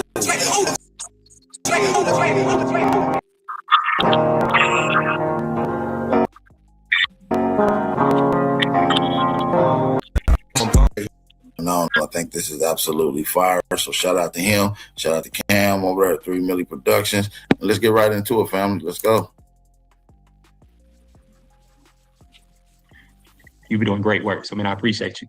Hey, man, thank you, brother. Thank you for having me on here. It's my honor, brother. It's information being disseminated to our people. I love to be a part of it. So thank you, brother. Hey, let's, bro. Dr. Ali, what truly inspires you, man, to, you know, talk about our indigenous roots? Because as you know, we don't mind talking about Africa. For years on end, we've been told that we come from someplace else that's far away. Very rarely until now, I would say recently, we're like the past 5 years or so, we've been having more. The last 10 years solid, but definitely a huge spike within the last 5 to 6 years. Conversations about, hey, we are true to this land. So, man, what inspires you to expose this on an everyday basis for our people? Well, I mean, it comes from my past. Anyone who knows me knows that I was in the Nation of Islam way back in the 90s, came out of Temple University. And that Nation of Islam teaching did always bestow we are the aboriginals of this land.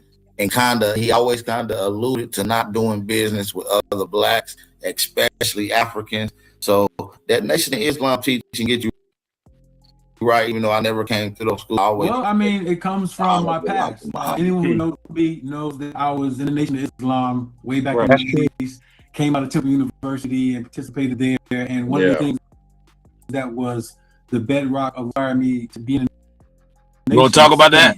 Study, you had to read, you had to learn about global culture. You had to ask questions. So, AP's right. Ali Muhammad is absolutely right. The foundation of what the Nation of Islam say that we are the original man here in the hills of North America. Original means original, right? We the original to original. We the original man to the hills of North America, right? So, I've watched this part, and so it's gonna be a little bit. I know a little bit, but you know what I'm saying. So, but maybe 5 more minutes after that, you know what I'm saying. It's gonna be a real reaction. I just say so far so good. Shout out to AP. Shout out to Dr. Ali Muhammad. Shout out to Cam, man. 3 Milli Productions. I think it's Huh? Say what? The Asiatic black man. Well, I mean, let's just talk about just the foundational stuff that he's talking about. I've also came through that chamber myself in the 90s when we talk about the Nation of Islam, man. I still say I still haven't seen nothing's perfect, but I still haven't seen anything that's beating that. Like, you know what I mean? Just straight up. And they do emphasize studying and research. You know what I mean? And the way it's set up is that you're not limited to just this right here. You can take the information further, not just there, like Dr. Sebi did, for instance. You know what I'm saying? Because How to Eat to Live, where he got his formula from, talks about milk. He teaches against milk as it's pus, and you think about it. You know what I'm saying? So it's just, it's just like I said. It's fluid, and I still haven't seen any teachings or information that's trumped that yet. As well as when you talk about, you know how you got Bill Belichick, and then you got, you know what I'm saying, and then the different coaches that came from his coaching tree. Follow me? Or if you look at it like a dojo, you got different fighters and different people came out this dojo. You know what I'm talking about? In our history, and in American, what we can remember. You know what I'm saying? You follow me? In the last 100 or so years, I don't think nobody, would say that Muhammad Ali or Malcolm X or even the Honorable Minister Louis Farrakhan are great men. You know what I'm talking about? Who came from this chamber. So I just got to say that, and I want to put that on the table because it means something. Not saying I take information. You can have the religion. I definitely dig you feel me? I take the information, you can have the religion, and that's why I moved around, because I don't believe shit. I got to keep telling y'all that. And so if anybody want me to believe some shit, you got a long way to go. You can detach the information from the religion. Fuck the religion. We keep that to the side. Information. Exactly. You know what I'm saying? I don't want to know that. I don't want to know that part. I just want to know the information. See what I'm saying? I don't have to believe that to get information. I don't have to believe nothing to get the truth. And that's the thing. And so, and that's one good, beautiful part about the nation as well. They've always shared the information to the people that's not even was a part of it. You know what I'm saying? I think people respect that too. Just keeping it real. I got respect for that. You got to. A lot of them just be hiding in the closet somewhere, doing what they do. They don't be trying to save nobody else but themselves. Ali Muhammad. Yeah, man. Shout out to Ali Muhammad though. He on the shit. I'm facts with him. Who is the original man? Who is the original woman? And so me being 21, 22 years old, when I first came into the mosque, and 19 years old when I got a knowledge of self, it put me in a position to say, okay, I got to ask questions about everything that's around me. And that same year, I came across a brother, his name is Minister Anthony. We know him in Philly as Medina Ali. And he introduced me to the Empress of the Washita, Tierra Verdiasi. Wow. And so I met her. Queen Verdiasi of the Washita Nation. Shout out to her, OG. Everything that's around me. And that same year, his name is Minister Anthony. We know him in Philly as Medina Ali. And he introduced me to the Empress of the Washita, Tierra Verdiasi. Wow. And so I met her in 98. She passed, and she had a book. Back then, I mean, we had to go to Staples and get the books, printed out. It wasn't nothing online, digital. So she had this book called Return to the Ancient Ones. So I'm reading through the book, and it blew my mind, because it's like, if this is you ever true, read that, bro? Then everything we know is false. So the first. I have not. Good read, definitely. So yeah, like, so for me, right, the reason why I'm so confident is because I read everything. I read everything, and I just, bro, like it's just certain shit. it's like eat the meat, spit out the bones type shit. You know what I'm saying? But you know how like we get oral traditions, right, from our people, and then when you go to different places and you get other people and they saying all this other shit, you can, you follow me. So when you get something like the Return of the Ancient Ones, right? Just think about that. Like that, the title itself makes you be like, what? Who's the Ancient Ones? So I don't know if you guys like we've used those terms, like we the Ancient Ones. You understand what I'm saying? Like, so even when we're having a conversation, say with other Native Americans, for instance, right? You know what I mean? I don't discredit anybody.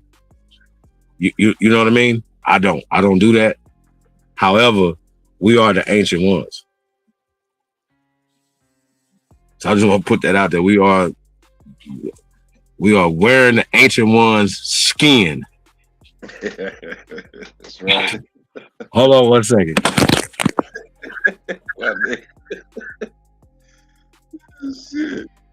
Thing that I did was me and y'all know the brother, but y'all should know the brother in hip hop, Jay Electronica. We used to live on 15th and Cecil B. Moore in North Philly.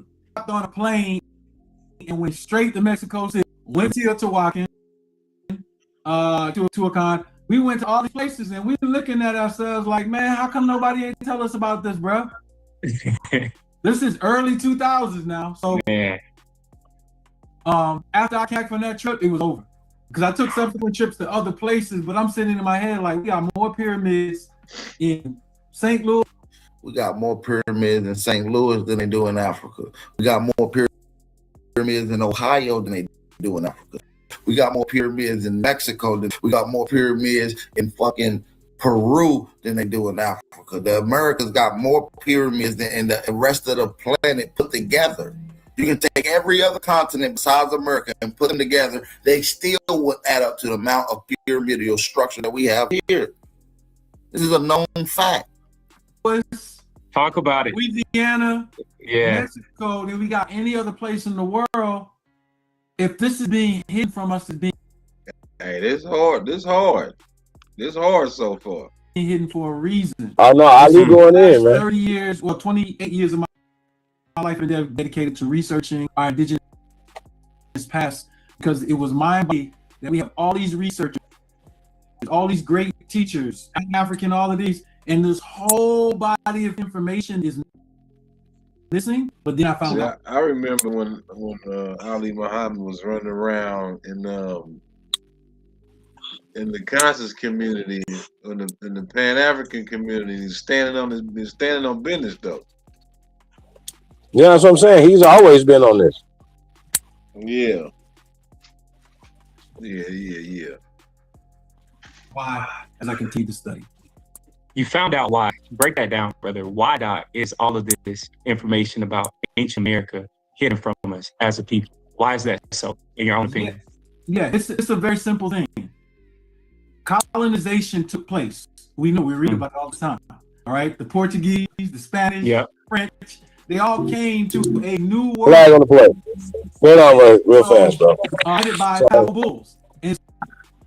So I'm gonna stay consistent across the board.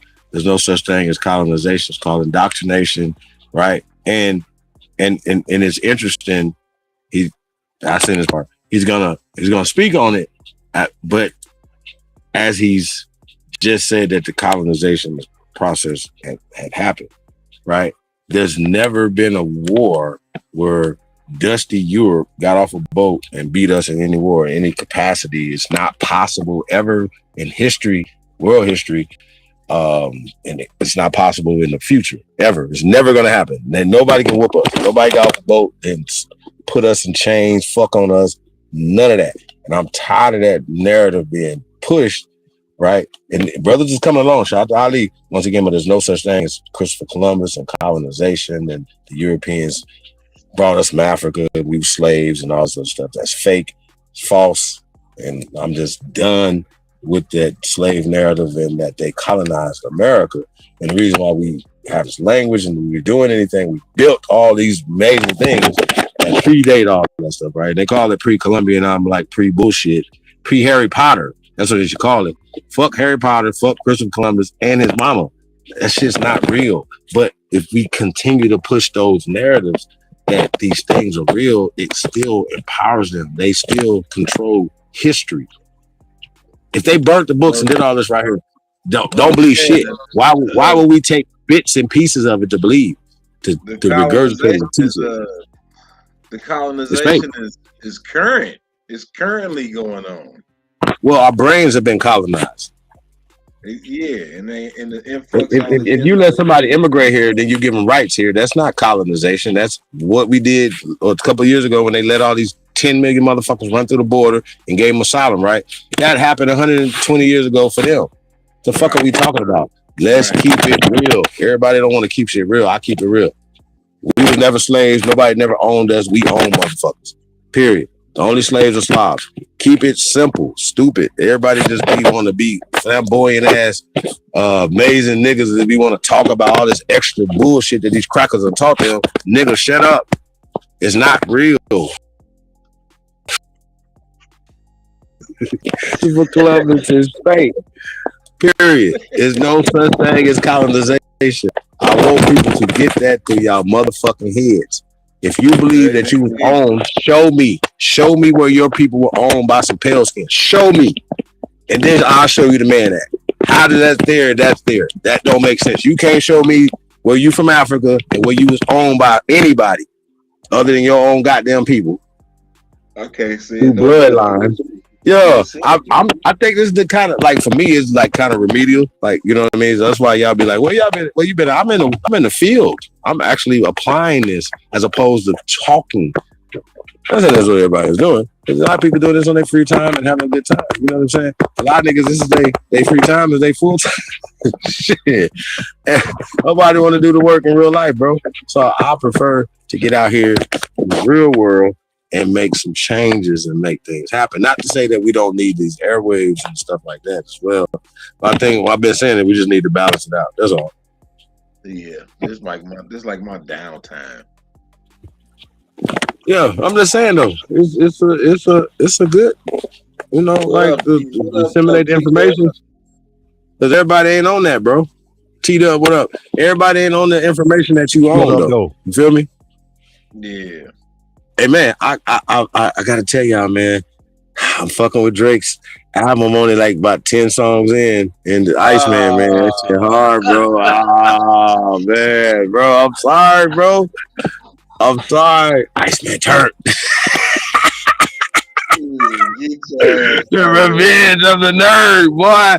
Drake on they ass, fam. I'm telling you, bro. I gotta do a reaction to it. I'm telling you, I gotta do an album review.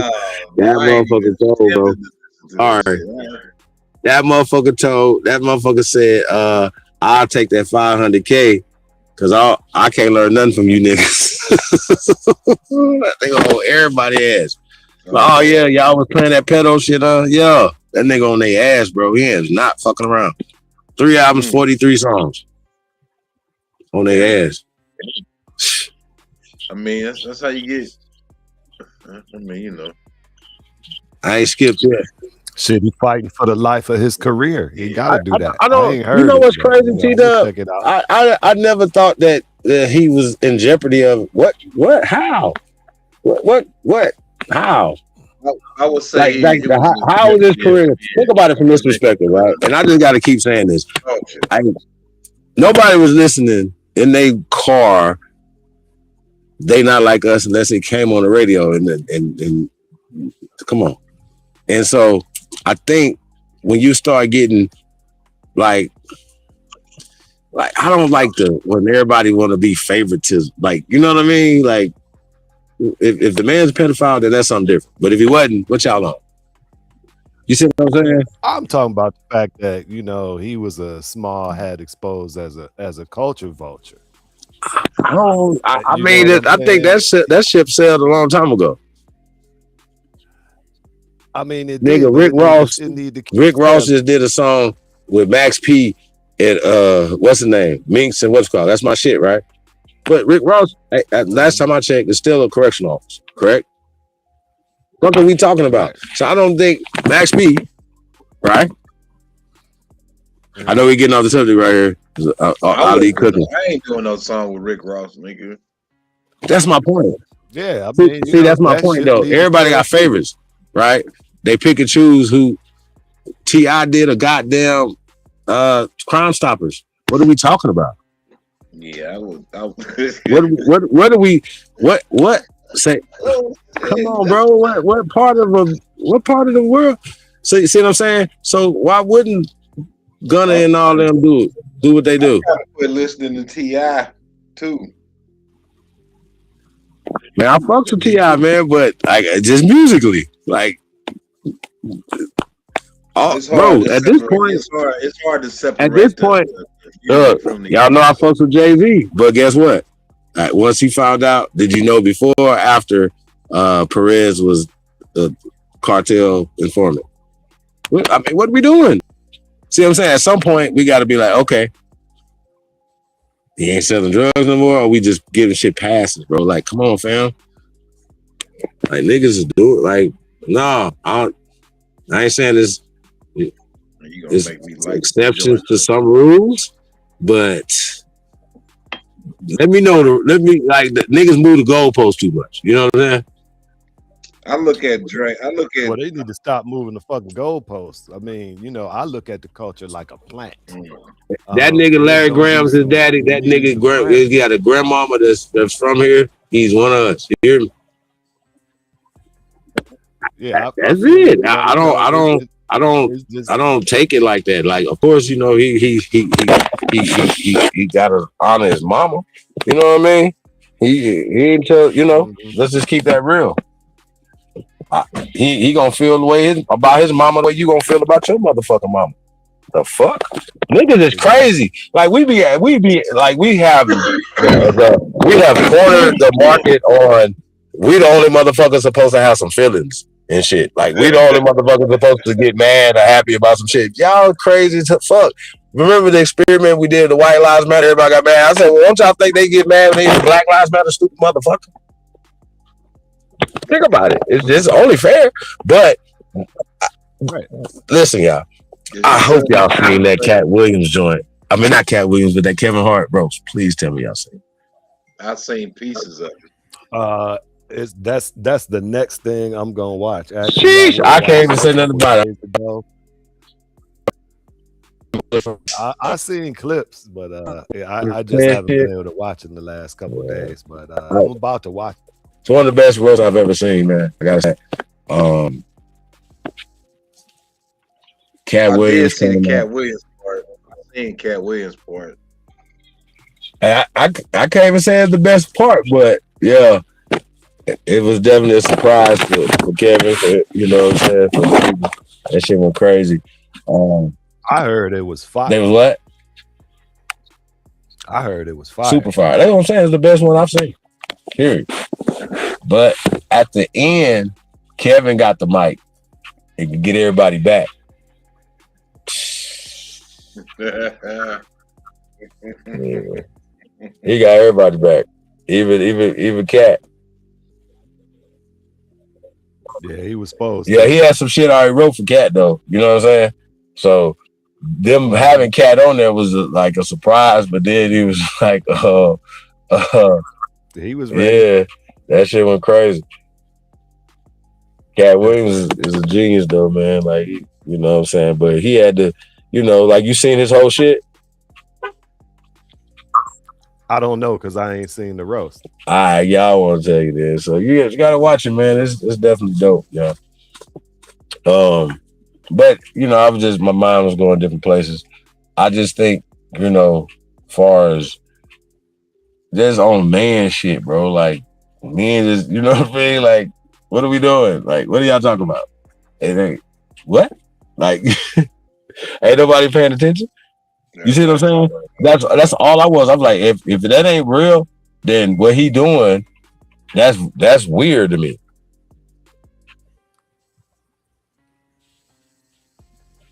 Everybody on that, I'm black, y'all. Because I'm black, y'all.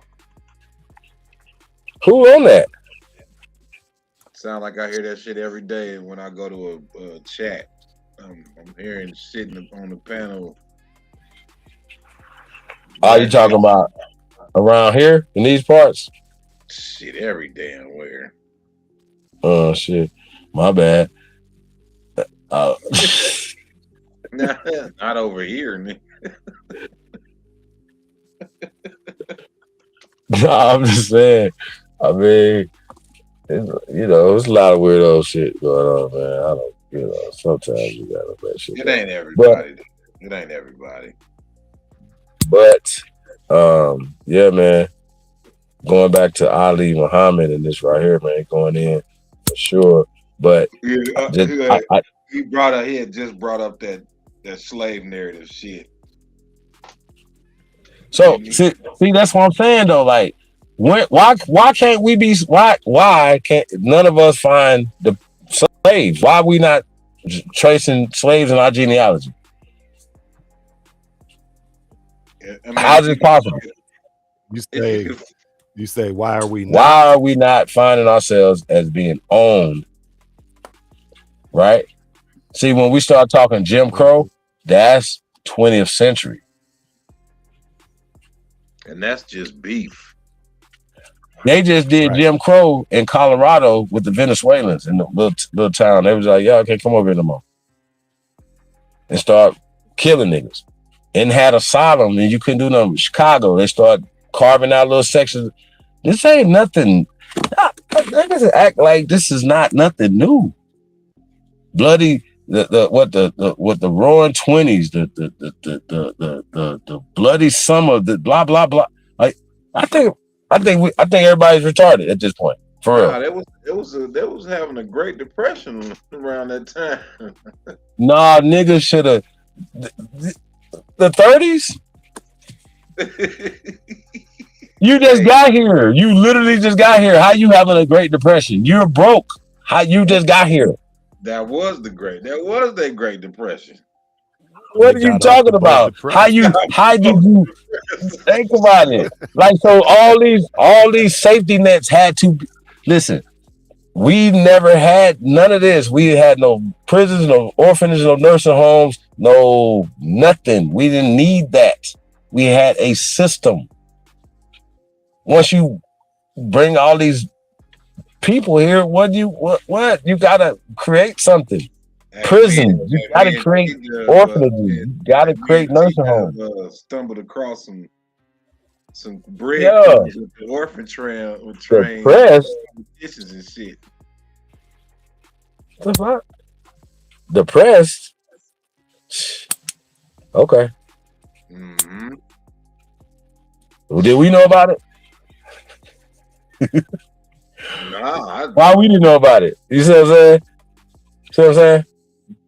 Why we didn't know they was depressed? We didn't give a fuck. Nah, that's the point though. We were sitting around allowing people to create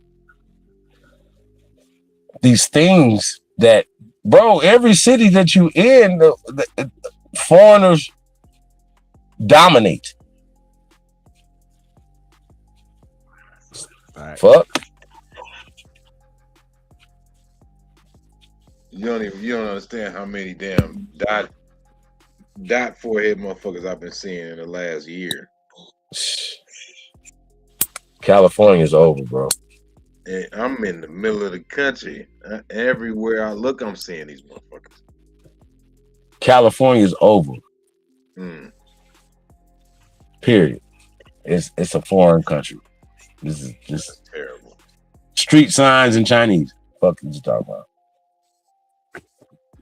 In Mandarin, nigga. That's what I'm talking about. Street signs in Chinese in Mandarin street signs. That's fucking crazy. I'm dead serious.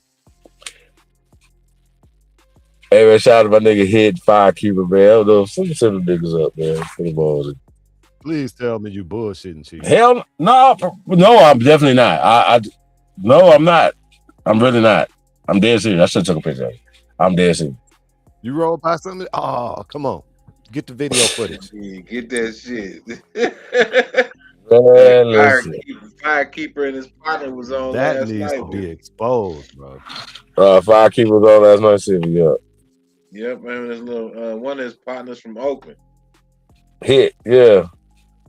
Maybe it was Hit. He from Oakland. It was on the live stream last night. I played. He sent me like 3 songs or some shit. He had 3 songs.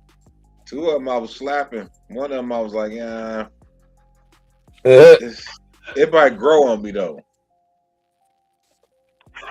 I had to play it again. I ain't played it since last. Then again, I was up 24 hours at that point. So I need to go back and revisit that shit.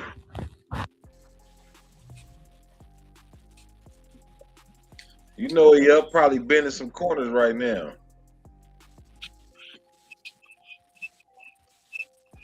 Like I was saying though, me and T-Dub stumbled across some crazy information when it came to them orphan trains. Oh, word. And politicians and how these motherfuckers end up going to school at these universities and then getting into politics. And then someone, what was that one? He was in a land. He was writing axes. You talking about dude that went and claimed Alaska? Yeah, you talking about that first mayor of Alaska? Right, he wrote one of them acts or something like that for land or something. Yeah, ceding that Right. territory. I say, oh hell no, you motherfuckers busted. Right, came off the orphan train and gonna go over there and seize some territory. Who funded you motherfuckers? Who put you through school? Who taught you to go do this? Right, where them trains Is come the question. You know what I'm saying? from? Because they wasn't just here. Behind all this.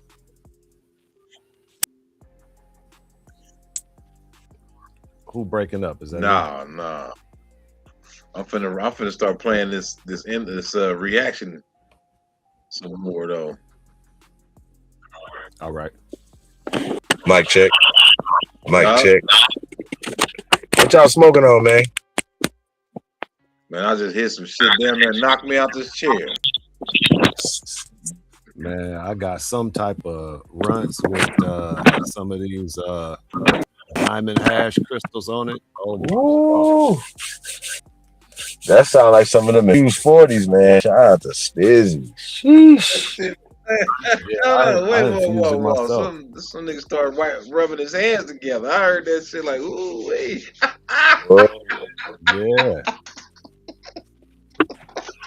Yeah, that's probably Chief. I'm about to fire this up. My hands busy. Diamond studded herb, nigga. Nah, man. Yeah, I ain't got none since I've been out here, but I'm still on the Bay, man. Shout out to Hit, man. Shout out to the Bay, man. Got me right. You ain't had no diamonds, no. Of course.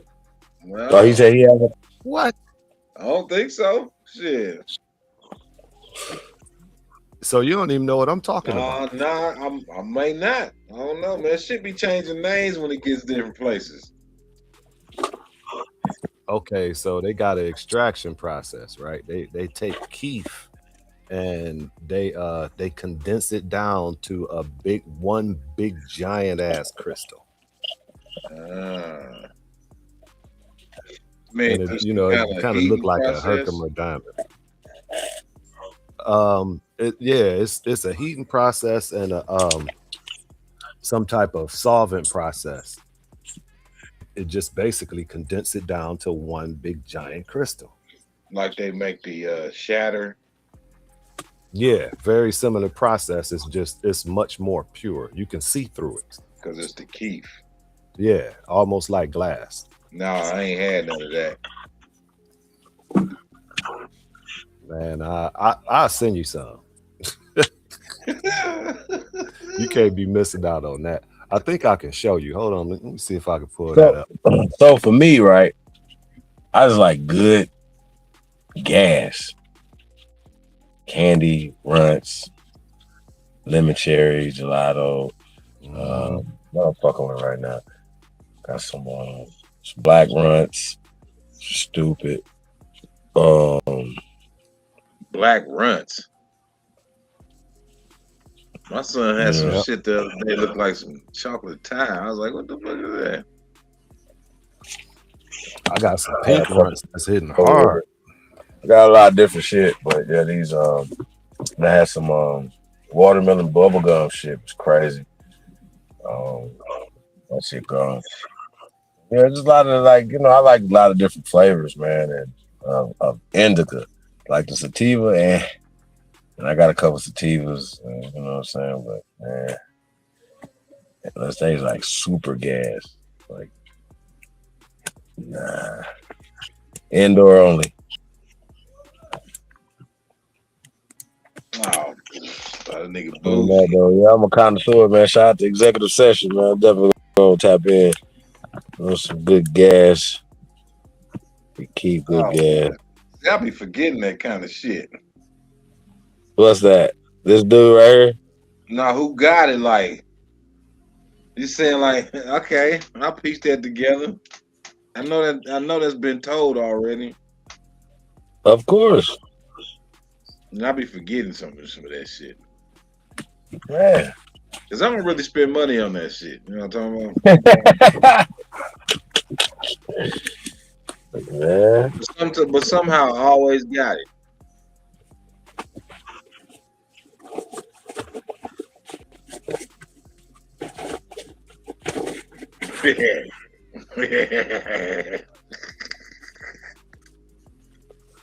It's crazy, yeah. I ain't got no sense. You get that pill. I'm gonna run that shit to you while you looking for your diamond studded pack, nigga. Yeah, do that. In order for them to put term plan of taking over these areas out, they had to switch to history. You can't leave a living history there with the descendants there looking at it like, oh, this is our heritage, because they're always going to want it. Right. And so one of the rules of colonization, book burn. You ain't lying there. We gonna want that shit back. We want it back. Altering history. And so this occurred. This is why we don't know. We don't know because there was a plot to cut us off and then to work with another people to repair identity. And by working with that, which is another enslaved people that they pretty much made contractual contracts with. When we start talking about these people taking your land, it's the Asian community that often takes precedence to your culture, to your historical nations and things of that fashion. And I think hopefully that's what he gets into, and what some of the Boma Park murals, the Mendoza Codex, and things of those natures kind of illustrate. Yo, family, shout out to everybody that's in the building. Make sure y'all share this live stream, man. We got 21 people already in the building, but we do need y'all to share this live stream. You understand me? They be tweaking with your boy algorithms, and we got to make this thing go viral. So shout out to everybody that's in the building, man. It's your brother Original Reaction, man, and we got Chief Ali, man, Ali Muhammad in the building. Also, family, Cash App information is in the chat, so make sure you guys support that and support the channel. Let's get right back into some more of this content. All right, let's go. group of people to replace our identity. Now we're stuck only with an elementary ability to identify people. We look at people's skin color and then we say, oh, they're all African. Oh, these are the Africans in Malaysia. These are the Africans in India. These are the Africans. But who brought that paradigm? It was, and I have to be careful with my speech, but the people with the blue and white flag and the scholars who come from there, I can name them. I was the first one to name them. Melville Herkovitz, Franz Boas. These are people who were teaching with W.B. Du Bois at Atlanta University, and they infused at Columbia University. College curriculums with Afro. He said Atlantic University. I think they was initially first at Atlanta University, but the archaeology under Franz Boas and Melville Herkovitz and being the students of Franz Boas all happened at Columbia University. Franz all right, Boas. so take it. These are real people fast. who were teaching with W.B. Du Bois at Atlanta. So Franz Boas, right? Y'all know what's so crazy, right? He didn't speak English. He didn't, but he helped create this alphabet to where it's at now. I ain't even know that. Like he didn't. Like a lot of these dudes, Einstein, and they just speak English, bro. Like when people be hearing, so they be hearing translations and shit. These people, like that. I think Hitler spoke English. No, but you hear somebody speaking in English, you think that's him? No, it's somebody that translated it. Like Putin ain't speaking English either, but they got somebody speaking English for him. Sheesh. This is crazy. I think everybody's retarded at this point. I really do. I used to think it was me. Hey, bro, I thought I was fucked up because I thought different than everybody. I really did. I said, "Damn, nigga, you was fucked. You crazy as fuck." At this point, I believe not. Oh, y'all, not y'all. You know what I'm saying? These motherfuckers is retarded. You telling me that everybody can't see the play? Like everybody knows. That's what I say. Even everybody knows, bro. Like everybody knows. And it's like people scared to say something about it. Like I'm not scared to say shit. The fuck? What is wrong with y'all? But you know what I'm saying? But people be scared to lose something. Like if they can't give you nothing, that you ain't scared that they can take something from you. Like we don't know our power as a people. And we so fractured, men versus the women, dudes versus each other, women versus each other. That's it. We divided. We're never gonna get our power because we don't want to see each other with the power. It's just that simple. Americans versus Americans who think they African. All kind of different avenues. I mean, once again, I think that's the dumbest conversation ever. Who told you was African? Show me. Where? Show me. In your shit, not Kunta, everybody else, nigga. You, Umar, show me your Africans. Don't worry about what the fuck are you talking about? You are African. Out of Africa is a hypothesis. Yeah. I never even thought. I'm head hunting everybody. Everybody talking that dumb ass shit to the youth, to the people. Everybody, niggas on the chopping block. So fuck it. I already on that time. So I took my little hiatus, which I'm still on, by the way, motherfuckers.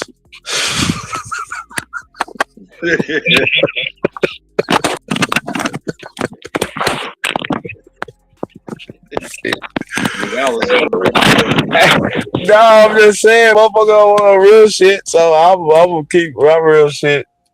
You know what I'm saying? In the real world. Fuck is you talking about? Yeah. Nobody, I don't want to be censored. I don't like none of that shit. I don't like to be like, oh, it's a blue and white flag. You mean the Israeli flag? Zionist? Right. Oh. See, that is not. See, once again, when a motherfucker be like, it's a Christian race, I'm gonna be like, oh, you know what? You're stupid. You know, it's a Buddhist race. Yeah, you're a dumbass. You know what I'm saying? You feel me? It's a Jewish race. You are trying to put everybody to sleep. Fuck you. You're retarded. How about that? You're retarded. Like, are you trying to make everybody retarded? But I don't buy that. I don't want to hear none of you motherfuckers got to say, and that's the problem. Fuck y'all. I don't want to say it because once again, I'm stupid, and I don't be like certain shit I be hearing. I'll be like, really? And sometimes be people on the panel, and I'll be like, let me just go because I want to cuss them out. You see what I'm saying? But I'm tired of people talking about the same dumb shit. We're not Africans. We're not slaves. And if you black, then something wrong with you. Don't be black. Like, I'm just at this point. Hey, man, shout out to my brother Stone, man. I talked to him yesterday, man. He's good health, man. Yeah, man. He's Stone is still fighting for his life, man. So, y'all can, man, wish that brother good energy, man. And you definitely want to get his story out there more. So, like I said, yeah, I'm a little bit more. I have a difference of opinion on it, man. But like I said, I'm gonna go with what my brother want to do, man. So that's what it is. So peace to him, man, and his family. Yeah, the flag on the motherfucking play. Yeah, yeah. Fuck that. Salute to my nigga, Mr. Flag. Flag on the play. Yeah, everybody talking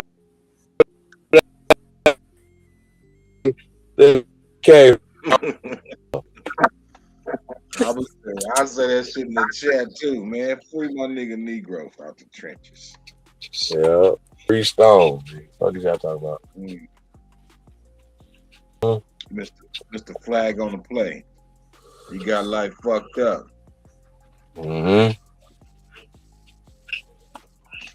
Man, yeah, man. He get about that shit. Yeah, he in good spirits, man. I got the sun tomorrow, man. But shit, man, other than that, man, like shit, bro, we in the trenches. You know what I mean? Man, y'all in the LA area, y'all already know, man, putting shit together, bro. We grinding, you know what I mean? Damn, can y'all hear me? Yep. Yep. What happened? Look like you just came off of mute. Well, I did hear you. I can't hear you no more. Who in the chat room, man? I can't see the chat. Shit, ain't nobody in the chat. Okay, did you see that link I put in the I think everybody over there on Smoke's in the channel. You know, so real fast, can we go over there real fast? See what they got going on. Yeah, hold on. Okay, I might be back for a second. I'm back. Shit, I see what you. Oh man, damn, that shit look like diamonds for real. Well, I can't see it. Damn, am I here? Yeah, I hear you. My screen locked up. I can hear you though. Can you hear me? Yeah. Oh yeah, this look crazy right here.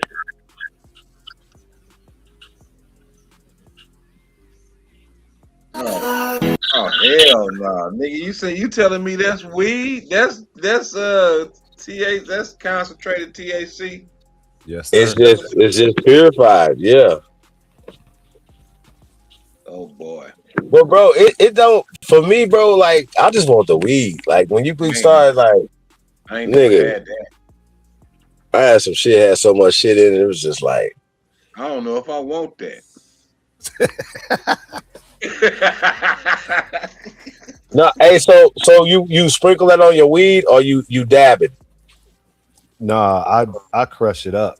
I just smash it down to real fine crystals and then just mix it in. A lot of guys just dab it, bro. They put it in there.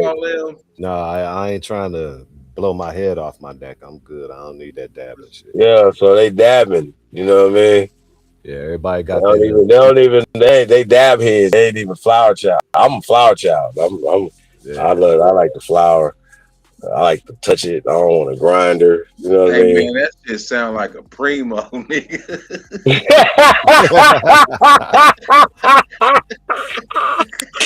It would remind you of that. I mean, like in appearance. I sprinkle the white powder on top of this shit. This bottle pass. That's a hard pass, brother.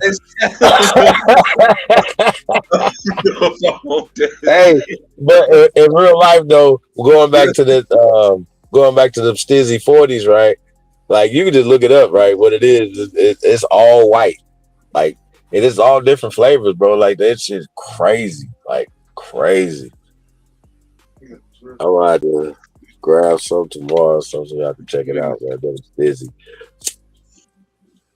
Yeah, man, We got crazy. Stizzy stores here too. Huh? We got Stizzy stores here too. I know the warehouse is out there though. Stizzy, the #1 brand in America. Yep. Sure. They ain't live. He ended that shit. He ain't live no more. They ended like 8 minutes ago. Damn. Yeah, he done.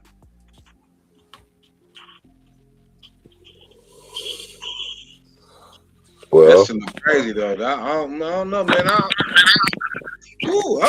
have to make that myself so I can trust the process. I hear you. Yeah, they don't know what they gave you. Nah, man. That shit look like that was pulled it out of a mountain or out of the ocean or something? Or some motherfucker. Man, just give me some good 30%. I'm good. Get some flowers. 28. Yeah. That's it. Yeah, I hear you. I'm here, so I'm able to screen it myself. I know what I'm getting. Careful. Now And I'm well seasoned. y'all definitely up there when it comes to cultivating and manufacturing, right? Sir. I was in Colorado. Shout out to Colorado, man. It's beautiful up there, bro. THCA diamonds are one of the most potent concentrates in the what? Oh, you reading that? In the cannabis industry, reaching up to 99.9%. Shit. Yeah, damn. Hey, no, listen. And they had this shit like, you know, like the pre-roll little joints. Them motherfuckers had that shit all around the joint. Like you just get it out the thing, the little glass thing, and it's already rolled in it and shit. Already rolled in it. They rolled it in it. Yeah. It's on the diamond. outside, the paper. Diamond carts. Yeah, they go crazy. Like you smoking that. Yeah. That's like the vape pens. Yeah. Yeah, I probably hit it once. That's all I was probably hit it once. One time to be like, yeah, I'm done. Man, it's like legs. It's like legs. Yeah.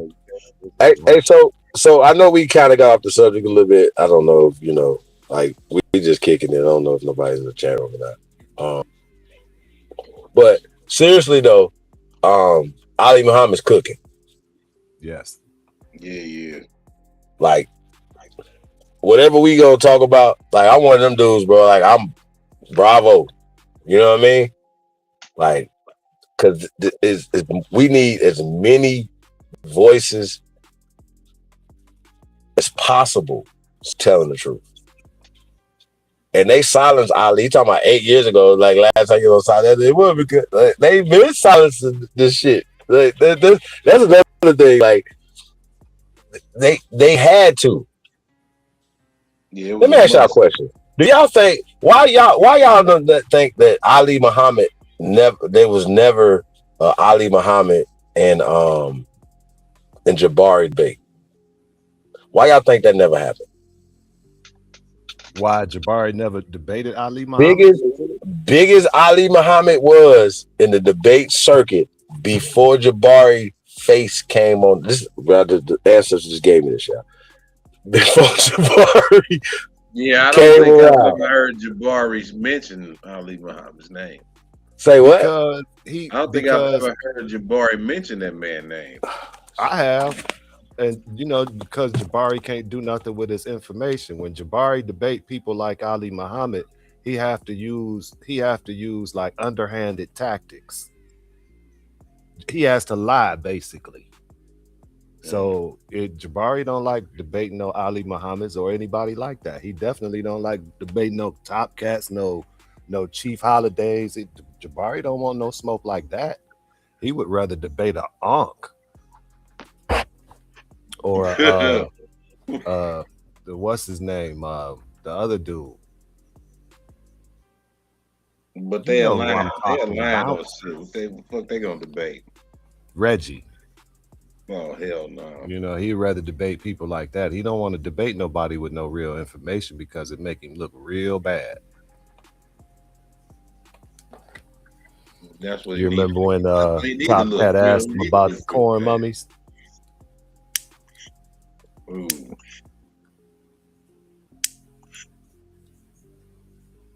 Jabari was angry. He got angry when Top Cat brought up them corn mummies.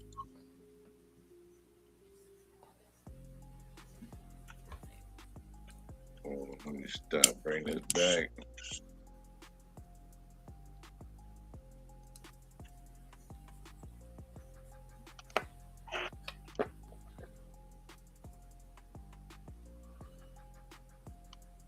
University, and they infuse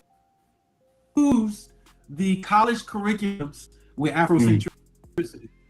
So now how we lost it is colonization stole it And Hampton University, first black university to school people into this knowledge. Booker T. Washington, all those went to Hampton University in the 1800s. And then it spread into the 1900s into the universities through Afrocentricity.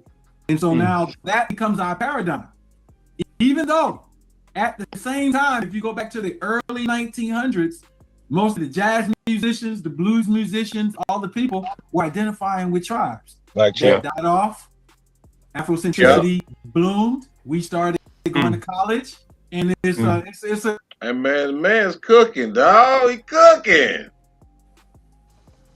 easy way to just get lost in it. Yeah. We can follow the paper trail on how we lost our knowledge. And this is not to put down everything we learned from Africa, because what we learned from Africa is beautiful. But we learned their indigenous history without learning our own, and without learning the connection between the two. Because when you add that element in, the whole Right, because when we were studying Africa, it's like, damn, they got the pyramids, they got the science, they got all this shit going on. It's like, damn, they damn near the pinnacle of ancient civilization over there. And then when you start reflecting on your own homeland and seeing that you have those same creativities almost to a higher standard, it's like, damn, maybe I ain't the pinnacle when you start looking at. What'd you say? What'd he say? I don't think he was talking to us. I don't know. He fell off though, didn't he? Is he still there? No, it just vanished. I think he said we gonna have to drop. I think he thought we couldn't hear him or something. Let's just say the pyramid structures, right? The pyramid structure is something that's always highlighted within Egypt. You know what I mean? Oh, we got the pyramids, we got this, we got the largest, we got the oldest. Yeah, they've been glorifying that shit for decades. Look at all this Egypt. Right. You know what I mean? Right. That's their bragging point. And when you look in America, we're like, damn, we got that times 20,000. You know what I'm saying? We got that times 20. And they're larger, and they're older. You see what I'm saying? It start giving us the credence, like, boom, okay, we can take pride to where we from. When you start realizing that you're the Aboriginal indigenous peoples of this land, and understanding the vital connection between those ancient structures, right? You're like, damn, we got these step pyramids, we got these U-shaped pyramids, these polygonal, these octagon, different style of pyramids, and you go and look up what the staple is, you started to see like, okay, America is known for their step pyramidal structures. And you go over there to Africa and you examine and you do research, like, let's find out the oldest pyramid in Africa. Boom, we find it. You go to the Doja pyramid, right?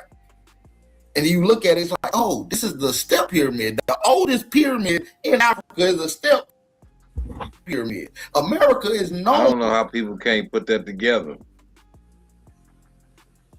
Well, most people ain't really trying to put it together. They don't want to. They want to be spoon-fed the information. They don't want to actually research. They just want to read. And they want to read their favorite common books. sense shit. I know, if you actually using your brain, you know, but these people are not using their brain. They're using their brain like a hard drive. That's it. They're not using it like a search tool. They're not researching. Like Chief said, they pick their favorite authors. They get their favorite books, and that's where they stay. And they probably just treating it like they say whatever aligns with their beliefs. Right. Just ride that on now. Yeah, that's what they do. If it don't align with their beliefs, they don't pay it no attention. I could learn some shit tomorrow that shatter my whole reality, and I got to rethink every fucking thing. Right, and I'm open for it. Right, that's how I'm working. My mind works that way. If it make more sense than what I used to think, I'm all for it. Right.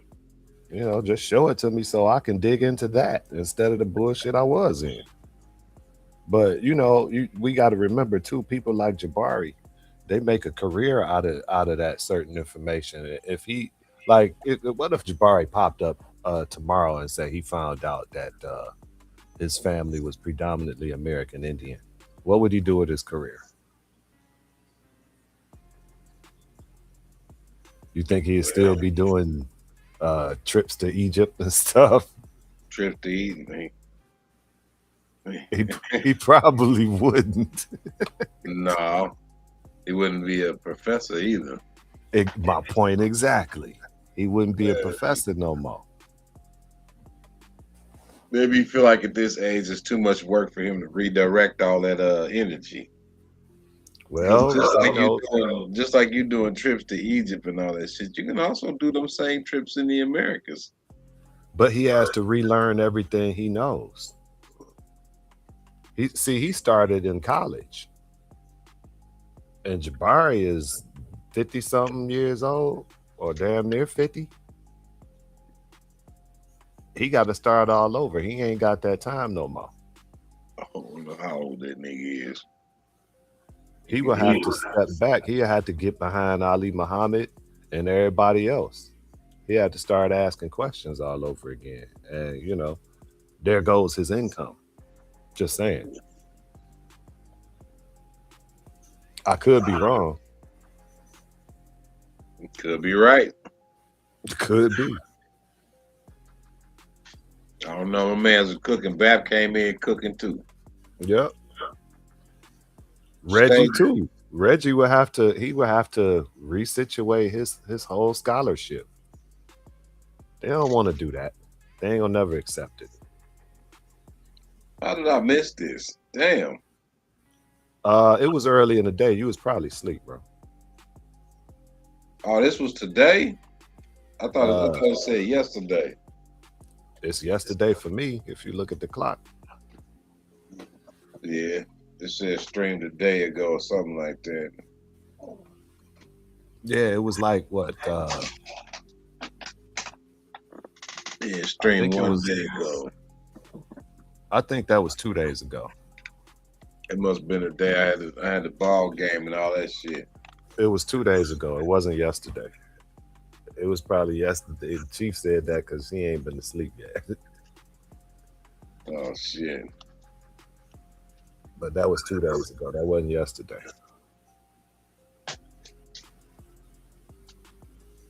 Because I remember yesterday, I remember showing it to my brother. I showed him that stream. Me and my brother was talking about it, something like that. And I showed him that mural from the Bonampak stele.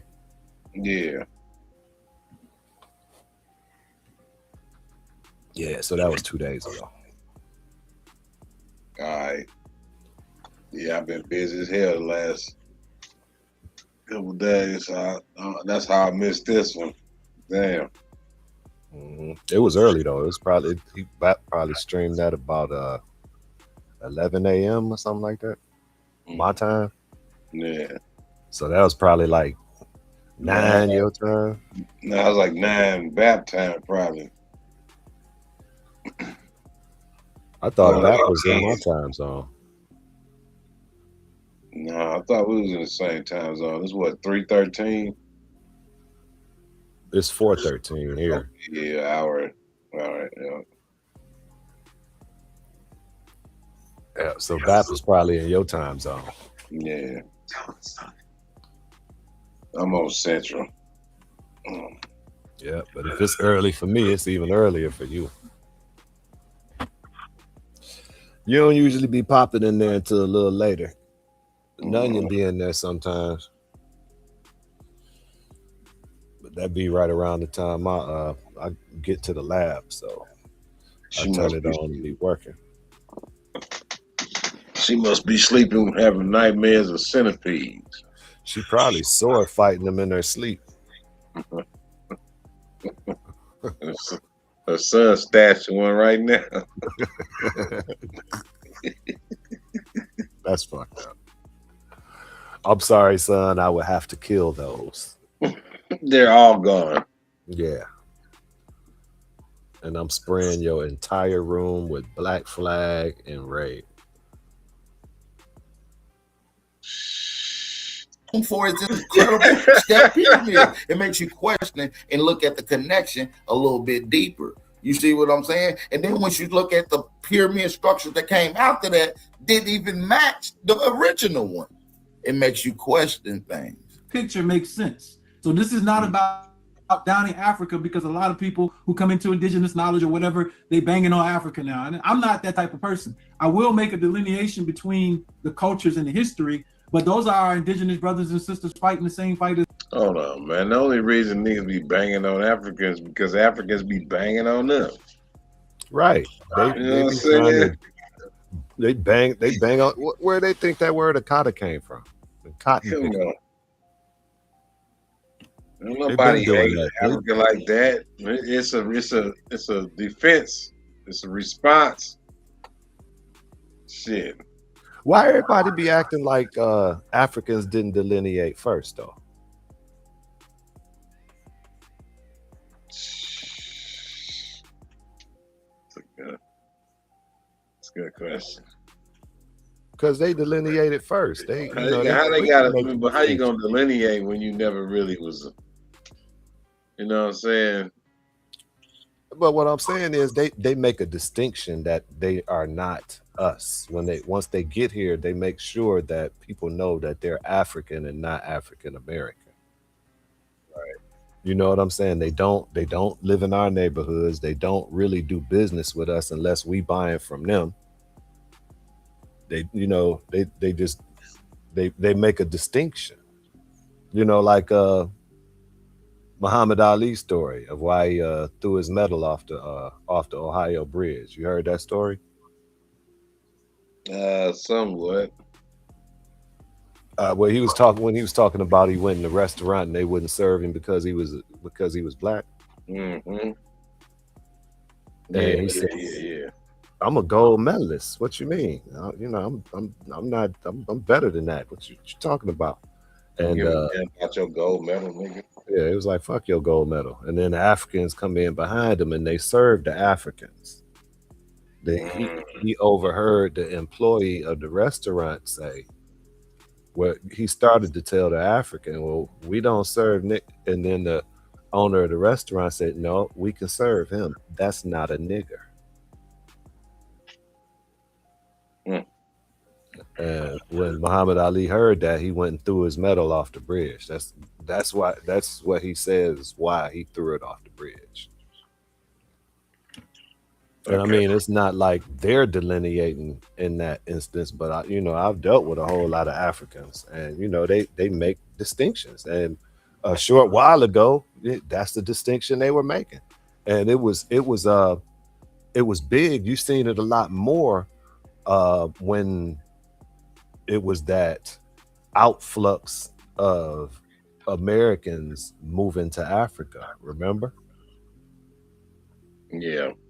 Niggas running their ass back on over here too. Yeah, it was coming back home. The Africans over there was like, no, you coming over here, you got to pay. You're not African. And they said that, and they say it over here too. They call us cotton pickers and everything else. They make a distinction. We are not the same. And then, I mean, like 95% of the continent over there don't know nothing about no trans-African slave trade or nothing. None of that. Only those educated under Western education. Exactly. Yeah. We're fighting. But just come on now, Doc. So, man, talking about ancient Africa, for our people, the ancient Mayans, the Blackfoots, all of these people like in the Southeast region, were we making contact with African empires during their time? Absolutely. It's a long history. There's a popular video online. You can Google it. Ramesses II, cocaine. Yeah. Right, so now you look at Ramesses II, cocaine, or better known as the cocaine mummies. There's archaeological reports, scientific journal reports, university reports that talks about the cocaine and the tobacco, and the tobacco being inside of the mummies. At it, and what you start to see is, okay, there was an actual study done. I published this in my works, where a scientist did a study testing mummies for cocaine, and so now he found a little over 100 mummies with cocaine in it, and the only place that cocaine grows is in South America. Yep. So the question is, why does Ramesses II have cacao, hake, and cocaine in his body? And it's obvious why. The Egyptians were selling, they were selling across the planet and, you know, interacting with other groups of people. That's and a fact. the other groups of people are American. That is a known fact. That is a known fact. That is a known fact. When Ali Muhammad gets into this bag and start illustrating about the connections, the stuff that was taken over to particular places for particular reasons, you see what I'm saying? You start getting into these scientific journal reports. You see what I'm saying? You start do these books from archaeologists from Africa, and they're conveying in their books and elaborating on how all this agricultural crops and all these particular things came from the South Americans. Now, there's only two explanations to this. It came from the South Americans by way of Africans coming to America, or it came by the South Americans by way of the Americans going to Africa. It can only be one of the two. You see what I'm saying? Either the people from here went there, or the people from there came here. You see what I'm saying? These are the questions that we got to ask. The evidence. These are the questions that we got to ask. Out, not in. It does. Hold on, I want to show y'all a source right quick, just to back up what Ali Muhammad is saying, because I have sources to back up what my brother is saying. Somewhat. Matter of fact, let's let him finish. Keep cooking. I published this in my works, where a scientist did a study testing mummies for cocaine, and so now he found a little over 100 mummies with cocaine in it, and the only place that cocaine grows is in South America. Yep. So the question is, why does Ramesses II have cacao, hake, and cocaine in his body?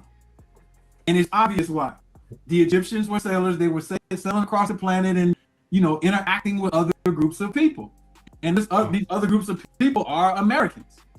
And so now, I got a question about this. There's literature out now that shows the pre-Columbian. Before we get away from that, I got a question. Interactions between. Yes, there's a lot of books out there that talks about a pre-Columbian city. So, what you say? You got a question? Yeah, I got a question. So, they just named 3 or 4 things that they found over there in the mummies. You know, probably in a sarcophagus or whatever. What did we have over here from over there besides beads?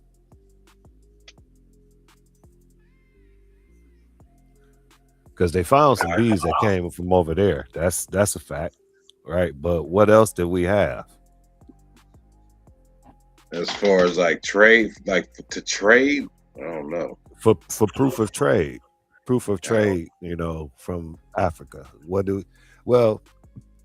If all them slaves came here like they said from Africa, surely they would have been some other goods, not just slaves. There would have been some type of crops, some artifacts, some art. What did we have? I don't have nothing for you. Yeah, all I could think of is beads that I've ever seen. You know what I'm saying? From antiquity. And the stuff they was confused about and kept saying, no, this the way this looked, this had to be from over there. The only thing they can really confirm that we had from over there that I know of was the beads, because our bead style was different over here. But that's what I thought. That's it.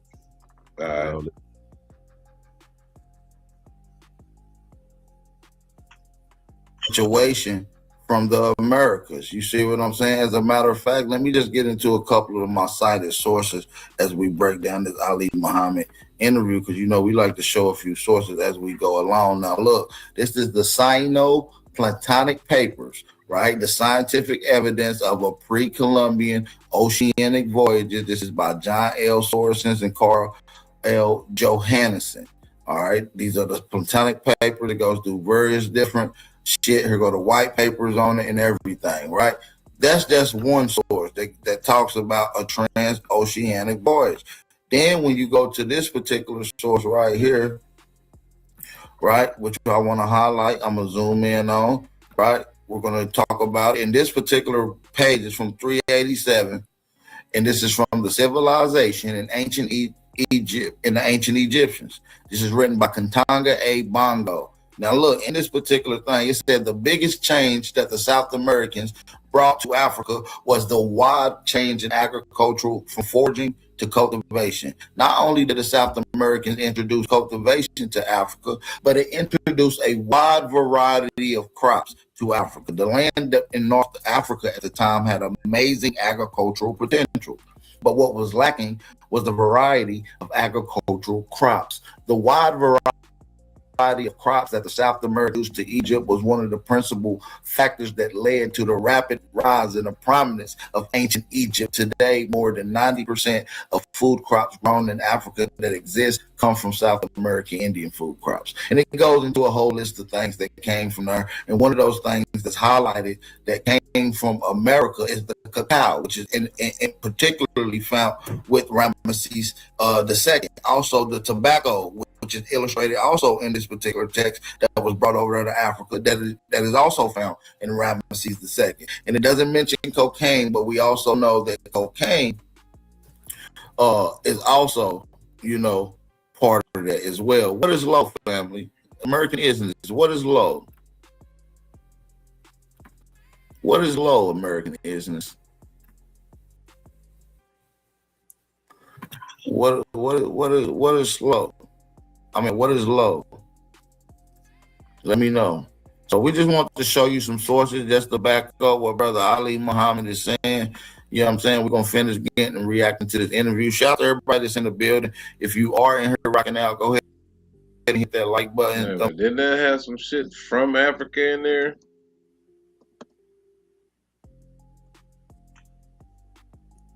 What you see in there from Africa? Nothing. Never mind. I thought I saw something wrong. I saw some wrong. Yeah. Let me know. So we just want to show you some sources just to back up what Brother Ali Muhammad is saying. You know what I'm saying? We're going to finish getting and reacting to this interview. Shout out to everybody that's in the building. If you are in here rocking out, go ahead and hit that like button, thumb up the video. And like I said, support the channel, man. You're not obligated, but we do appreciate it. Let's finish cooking with this. Let's get back into the content. Between Americans and Africans. And so that whole history, I got books on all of this stuff. I got Saga America. This is a famous book by Dr. Barry Fell. Saga America goes through the history of America and the different people who were coming to this land. And so we're talking about Phoenicians and the Punic peoples. We're talking about North Africans and West Africans. We're talking about all of the people who are in history who are famous. Mansa Musa's brother, Abu Bakari, 2,000 ships here. The evidence showing up in Louisiana, Nevada, and all these places of Kufic script. So we know it happened, and we're mapping these things out, but we're trying to make sense out of it now.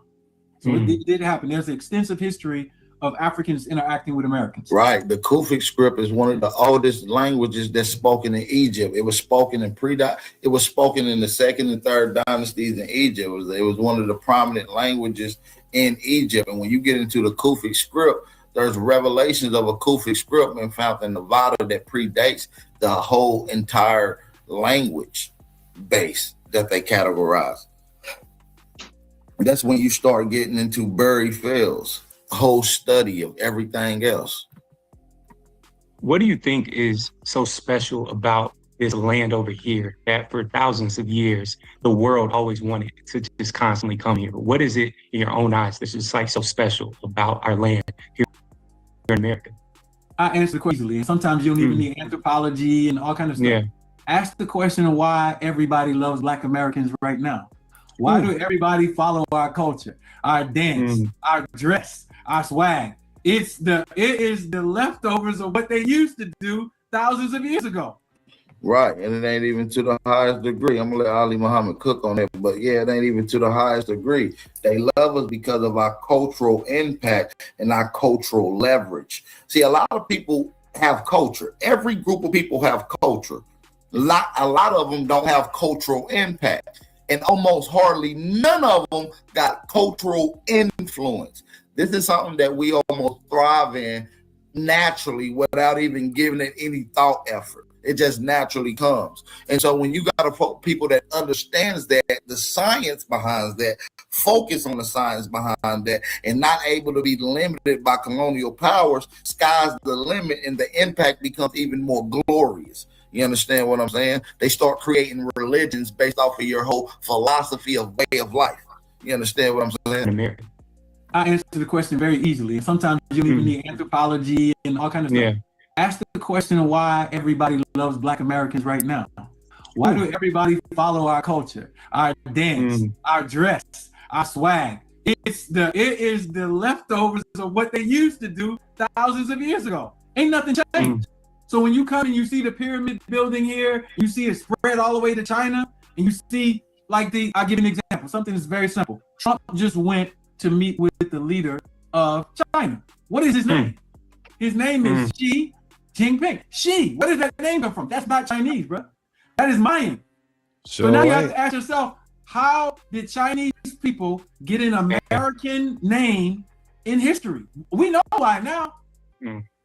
All right, that is the slave trade, the trans-Pacific slave trade that people don't get to talk about. All right, we learned about the transatlantic slave trade. What about the trans-Pacific slave trade? Yeah, we talk about it over here all the time. See, Ali Muhammad is ahead of the game, like we're ahead of the game. So he's going to go into these pockets that a lot of people ain't going to be privy to touch on and to make rightful connections. So when you start getting into our culture and being in other places, you got to look at the connection between us and other places. And one of the things is Asians and the connection in America is a direct connection through the Pacific slave trade, the Millennium Galleon, and all these particular things that happened between the mid 1500s all the way up to the late 1800s. And we know in the 1900s, people in China were running around giving people a ride on a horse, like not even a horse in a buggy. It was just a nigga carrying a wheelbarrow, pretty much, with people sitting in a wheelbarrow, and he's running around town running people across town. You see what I'm saying? That was the way of traffic and travel over there. You understand? Right. Why are all these people who call themselves Mayans and Mexicans coming up with Filipino DNA? Because that's where they're from. That's where they're from. And so now, when we think about the global culture of our people in the past and what they did, how they danced, you can go to Mardi Gras right now and you can see how the native culture really looked. I ain't putting nobody down, but ain't nobody like us, drumming like us, and bringing that music. You can go right now to Mayan region, all right, and you can look on the walls and you can see them with the same horns, the same maracas, the same turbans, the same culture. The Mississippi Valley culture, as the Yamasee, as the Greek, all was an empire, and that's the part that's being missed. Right. It was several different empires.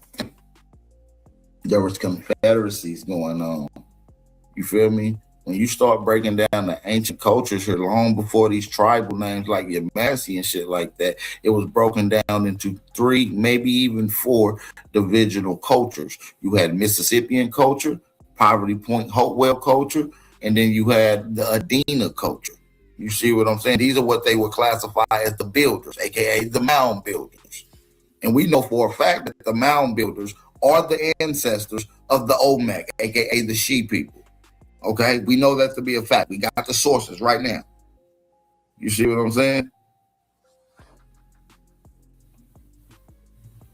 So that's something that we got to highlight.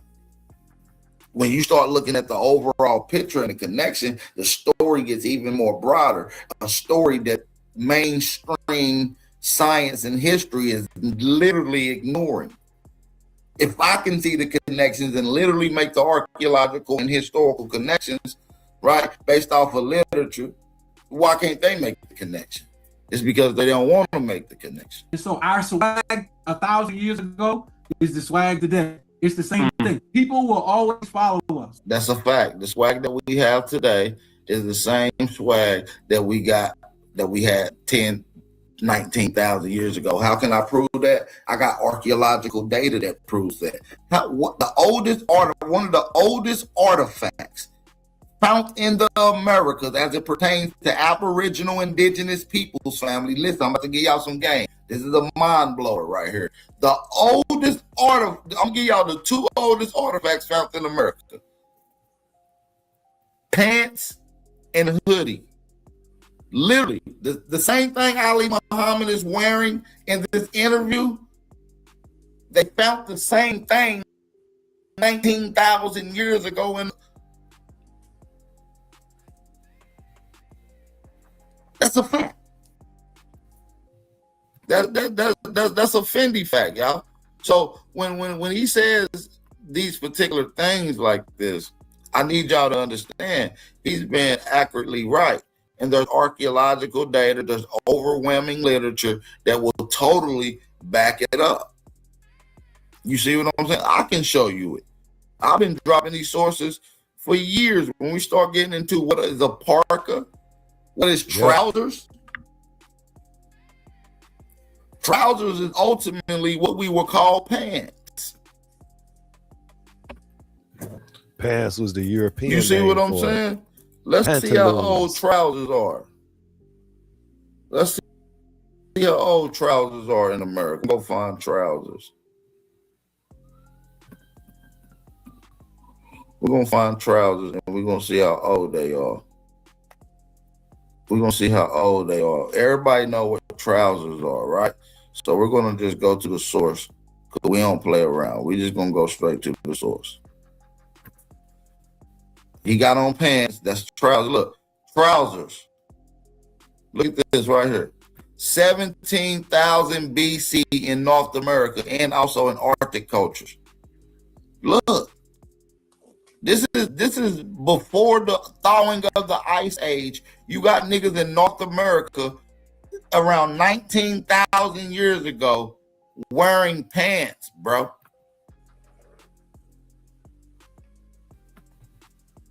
Wearing pants. You see what I'm saying? Don't let these people come over here and try to confuse you about the science and shit that we had over here. You see what I'm saying? Because when you go to another thing that was found over here pre-Columbia, let's go to it. Let's pull it up on the screen. We're going to cook a little bit. Look, when you push it like this up, look, it's a hoodie. They call it a parka. Indigenous people will refer to it as a parka, but in 2026, us niggas in today's time, colloquial, will say this is a hoodie. So you got pants and hoodies is the oldest indigenous clothing ever found. Why you niggas be putting on feathers? All you got to do if you really want to get into some ancient indigenous Indian Aboriginal clothing, just throw on some pants and a hoodie, my nigga. Facts.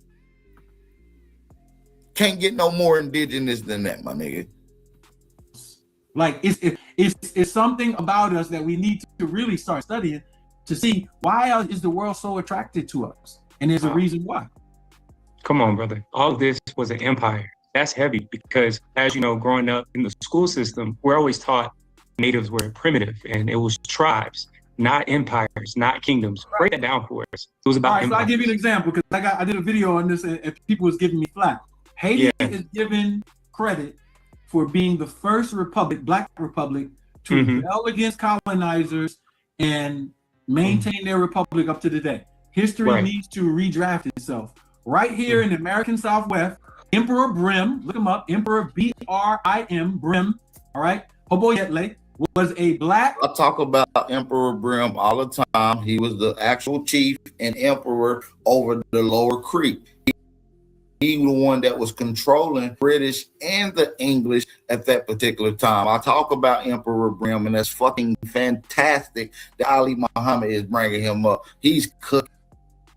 Creek, who brought all Southern tribes together, in opposition to the English and the French and the Spanish, who are trying to maneuver to take land here. And so when you look up Emperor Brim, what you'll see is that he started the Yamasee War of 1715. This is when he pushed these Europeans damn near into the Atlantic Ocean, bro. And those wars kept going all the way to the Creek Civil War of 1813. It led all the way to the Civil War. And so when you look at the United States Colored Regiment, what people don't know is that those people who are in the Colored Regiment were mostly Maroons, Creek soldiers, or some type of indigenous. Most of the Confederates was indigenous peoples. You feel what I'm saying? No bullshit. That's what they're not telling y'all. That's what they're not telling y'all. There's so many of these particular flags out there that they don't like to show you, and a lot of the hillbillies don't even know the history about it.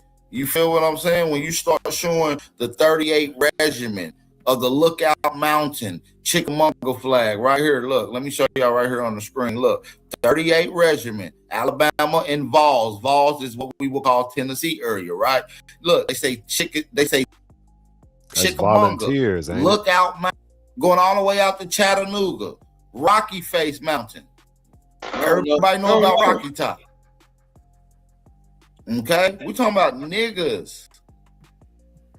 I ain't gonna cook too much. We gonna get back to the interview, but if you, I'm gonna leave the link in the description box, which is already there. For those that want to watch the entire interview without my reactions, I think a lot of niggas is connotations to it. Y'all go check it out. Leave a comment. Let everybody know that Big Aboriginal Power sent y'all over there. Man. Y'all already know the vibe. Shout out to 3 Millie. Hey, Chief Ali is cooking right now. Oh, yeah, and so when you look at the United States Colored Regiment, what people don't know is that those people who are in the Colored Regiment were mostly Maroons, Creek soldiers. And so people we had lost. I'm gonna take it a step farther, and I'm gonna cook right now. No matter of fact, I'm gonna say this. I'm gonna say what I want to say because I got a 3 million interview coming up later, and I might have to piggyback off of some of this Ali behind. But the point is, we were the first people to uplift colonization, push these people up off us, and we don't get credit because we are going under the guise that we're African American, bro. We don't get credit for that. But go look up Creek history. The Creek history, you can't even get past it because as soon as you go to Yamasee, you're going to have the United States Congress did a study in 1913 on the Yamasee.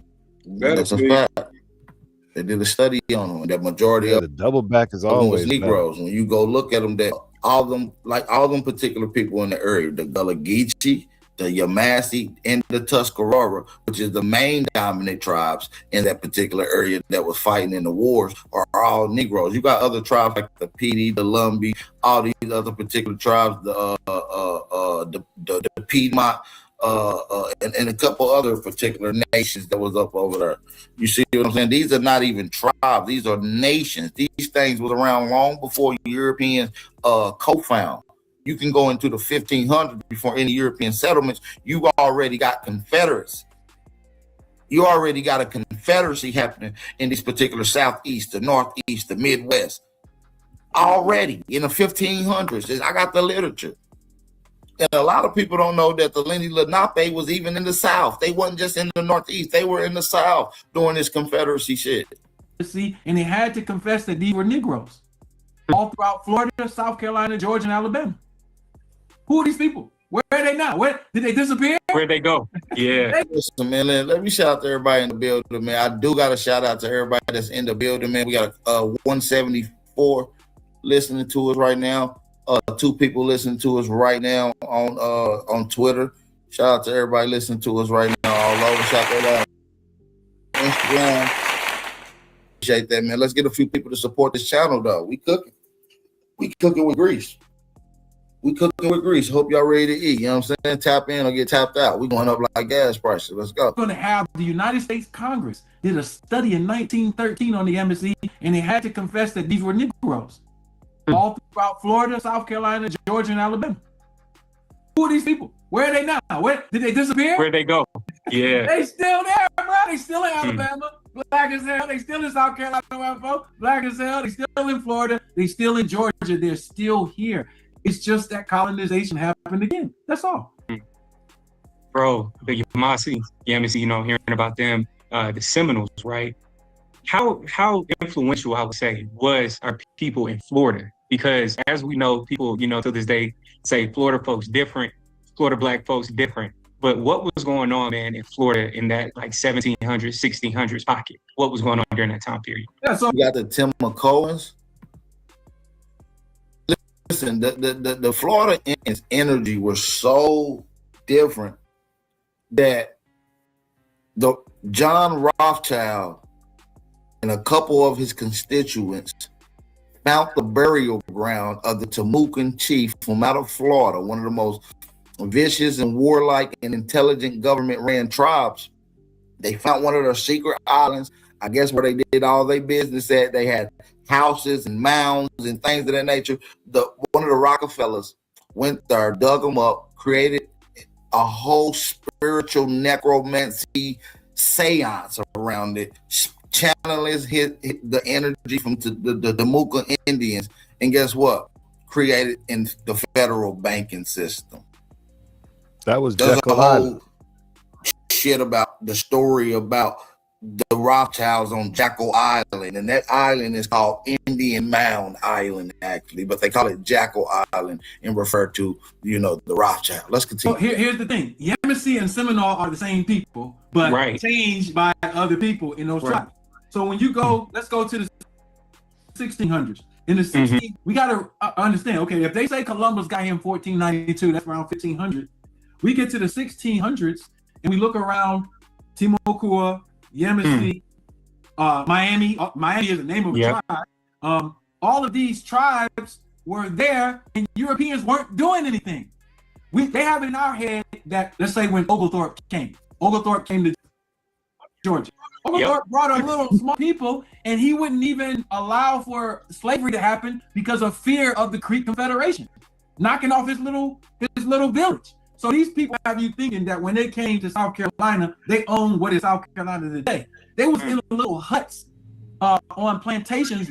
Right. They wasn't even in, they didn't even have a town. It was almost like a little small subdivision that they called the colony that they operated within. Everything else would have been indigenous territory. I've been telling you stupid niggas to study the wars for a long time. Ain't that right, Tasco? Tell them. We've been telling these stupid niggas. That's why we try to tell y'all the Civil War was fake, because all of it was just a bunch of wars between different indigenous going against these particular nations, traders, and then some more shit. We ain't gonna talk about the era where it was a whole band of mulattoes under the name of indigenous that we were going to war. We ain't gonna talk about that. That's a whole nother subject. Working, picking sugar cane, rice, etc. And this is another thing that needs to be understood, and this is actual fact. White people were slaves. The leadership in Great Britain was black, bro. George III, George II, George the Ali Muhammad is completely cooking right now. When Oglethorpe came to Georgia. Oglethorpe brought a little small group of people, and he wouldn't even allow for slavery to happen because of fear of the Creek Confederation knocking off his little village. So these people have you thinking that when they came to South Carolina, they owned what is South Carolina today. They was in little huts on plantations working, picking sugar cane, rice, etc. And this is another thing that needs to be understood, and this is actual fact. People were slaves. The leadership in Great Britain was black, bro.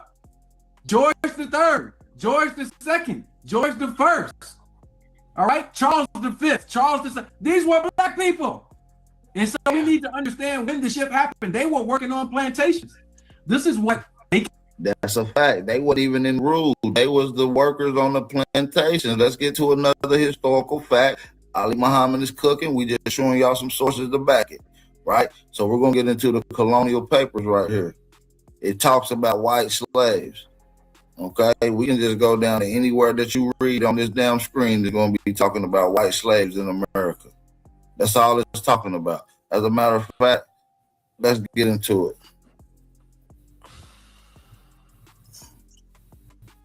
Let's get into it. This is nothing but slave documents. Nothing but slave documents. That's all you're going to see right here. Early American slaves. Look what it says. As the late 14th and 15th century continued for white slaves, some of them Christians flowed on the booming slave markets in the northern Black Sea into Italy, Spain, Egypt, and the Mediterranean. From Barbados to Virginia, colonists showed few scruples to reducing their less fortunate countrymen to the status less different of chattel slavery. Okay, these people were definitely slaves by the early history of America. Absolutely no rights. I showed you that. Go and look up the Virginia Assembly Records 1670 Act. It'll talk about how they had to ban slavery in that particular area amongst Negro and Indian. They were just buying all the slaves. They had all the land. They was making all the money off of the land. So they were just buying all the slaves and incorporating more land. Yeah, they had to put a whole band out and stop it. Like, look, you niggas and you Indians can't own no more goddamn slaves over here like that. So that's when niggas left out of that part of Virginia, went into places like Maryland, Delaware, North Carolina, and that's how you start getting the first slaves in North Carolina's being white. And their indigenous masters. You understand what I'm saying? Let's finish letting Ali Muhammad cook. Because he's absolutely barbecuing right now. Let's keep it going though. Lincoln's rebellion was rebellion. Yeah, this was about white people getting mad because they got to work and they're complaining that the Indians are getting all the tribute and they can't get no land. And so when you go to Florida, you understand that in the 1600s, white folks wasn't doing nothing in Florida. In the 1700s, white folks didn't. Let's put it in perspective. Florida became a state in 1845, bro. Yeah, that's pretty late.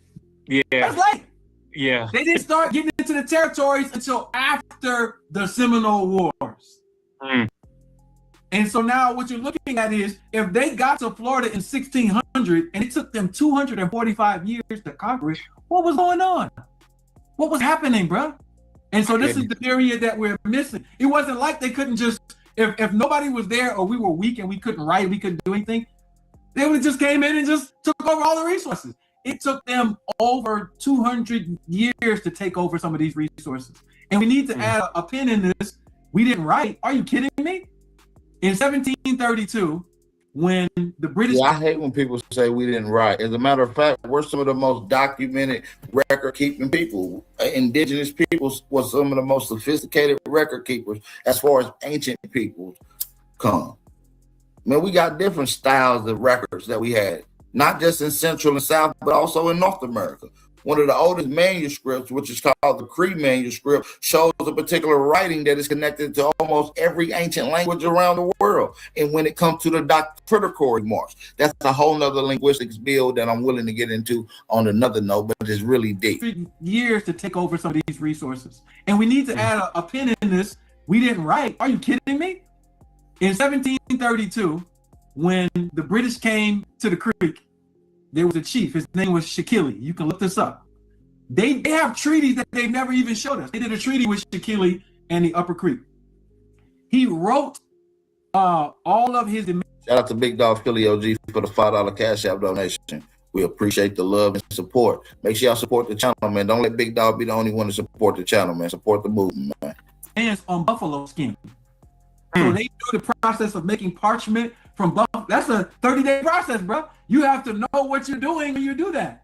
And so he wrote in red and black writing, and how we know is we have the record. They have it over in London today, and they're acting like, oh, well, nobody knows where it is. We lost it. You lost it? Really? This is them writing in a language called Hichiti, which is a Muskogean language, and it was a language in the Southeast, like Muskogean. Arawak was here. Arawak in the American Southeast. And so we got to understand that there were so many languages, but the tribes had so much trade going on, they learned languages fast. So they learned English like it was nothing. They already most of these people had 7 or 8 languages that they knew in their area just because tribes had different variations. So not only did we write, process of writing, all right, we knew we had things to write on. We knew how to dry out the buffalo skin, to write on the skin. So this idea that we were not advanced, like how do you make these cities with mounds and platforms and structures and engineering? Like how do you even do that? with no mathematics. Nigga, mathematics was invented here. The number 0 was found here. The expectation, fraction, measurement, the numberology, that notion that plays the balance that we call 0, right? That gives birth to numbers and multiplication, fractions, and things of that nature was found here. That's what I need my people to understand. It was found here in America. I don't think nobody can get around that. When you look up the number 0, they used to try to give it credit to Hindu. Right? They used to try to give you credit to the Hindu to being the ones that came up, that created the number 0. But it was the mound builders. And then they found evidence from their descendants that we call the Olmecs. Matter of fact, let me just pull up the source and just show y'all. Y'all know we here to cook. He bring up a fact. We're going to pull up a source about it. All right, that's what we here for. Look, the 0. This is from the American Indian Encyclopedia, right? So look, we're going to read right here. 0, cultivated, 31 BCE. That's over 2,000 years ago, at least, minimum, that we had 0. And we know it goes back farther than that with the structures that we see here. Look, the number 0 is a numerical symbol that serves as a position notion or a placeholder. In calculation, it behaves as a neutral number. Without 0, division and fractions are impossible.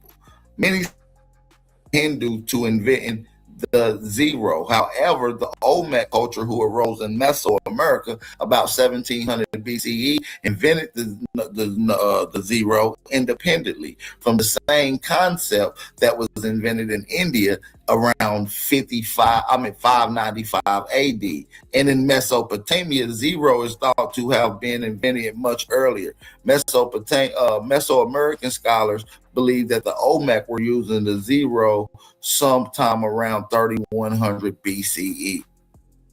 This is the earliest date of the Olmec carved into stone that has been found by archaeologists. However, logic dictates that they were developing and using the concept well before that particular time.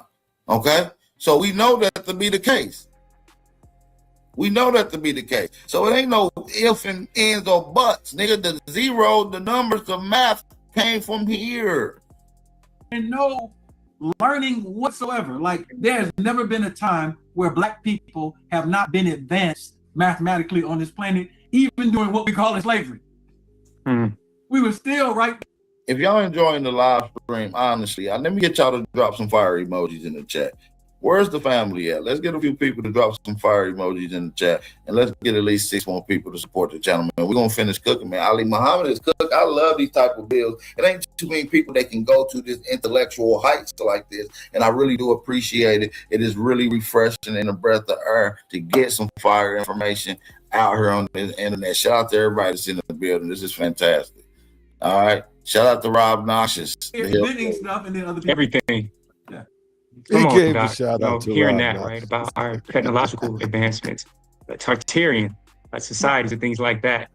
From architecture, science, how advanced would you say our people were? Because I don't agree with that Tartarian shit. Once again, we're taught that here in America, Europeans came over here and gave us architecture. They gave us large cities.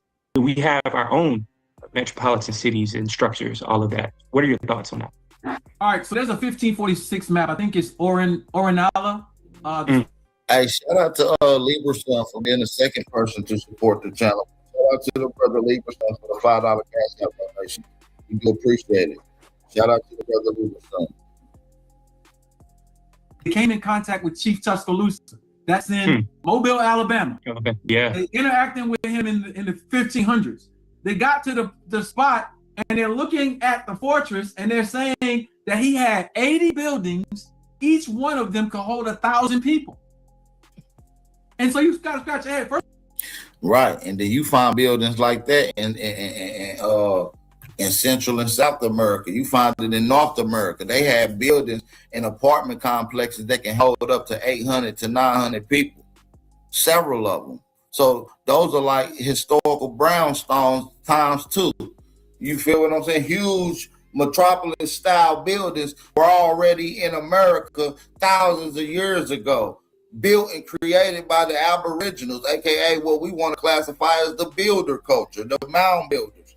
They downplay it to just mounds, but they built large cathedrals, civic centers, apartment complexes, pyramids in mounds. That's just the basics. So they narrow it down to the most basic one. You understand what I'm saying? We're talking about the ones who created maybe geometry. Fuck mathematics. You understand what I'm saying? Even though you need that, but they created the science of geometry. You understand me? How these particular mathematics can be used to tell a different language based off of angles. Huh?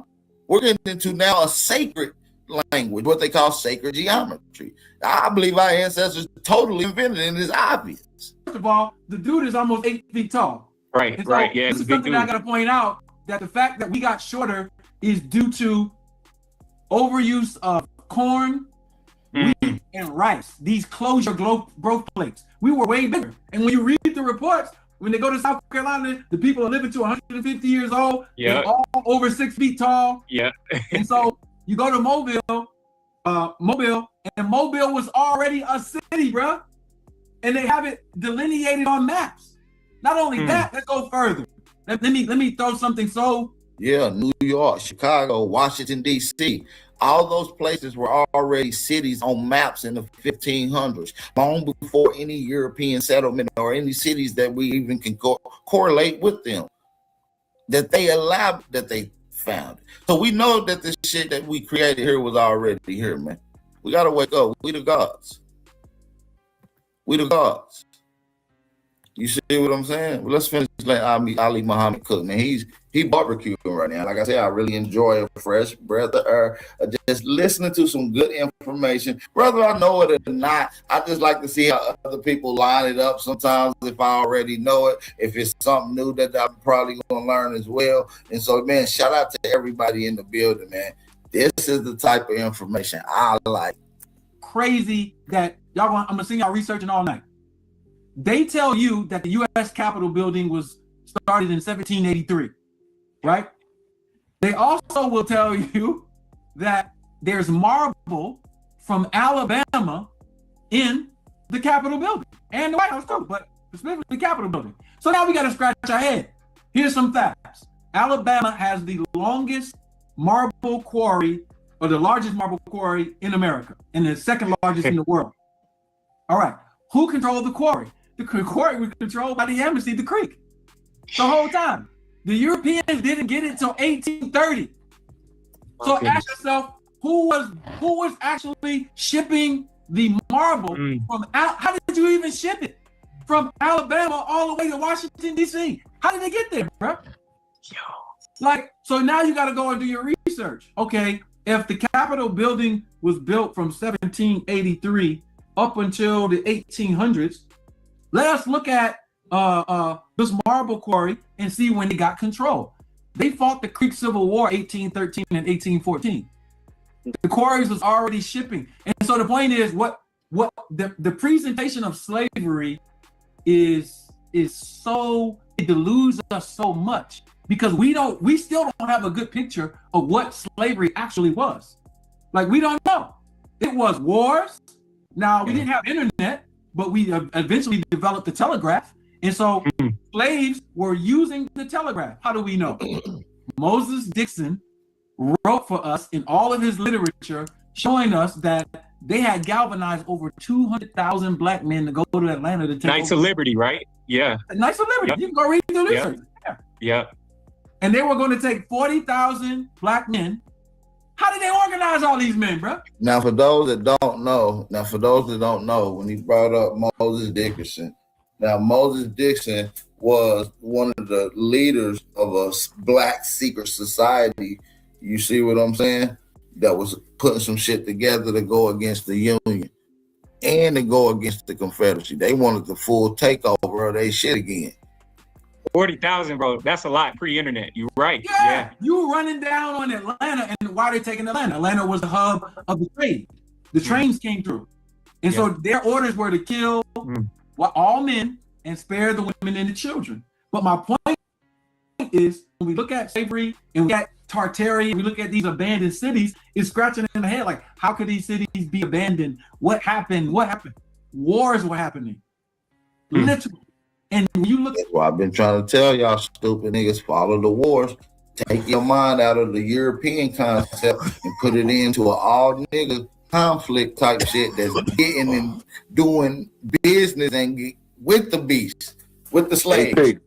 Hey, let me ask something to that, man. Peace of gods, man. Peace of gods. It's peace of Aborigines, Tauntauns, Indians, and Moors, North, South, Central, and the conjoining islands. Now, look, shout out to Ali Muhammad, man. Definitely shout out to, because I learned a lot of shit from Ali Muhammad too, right?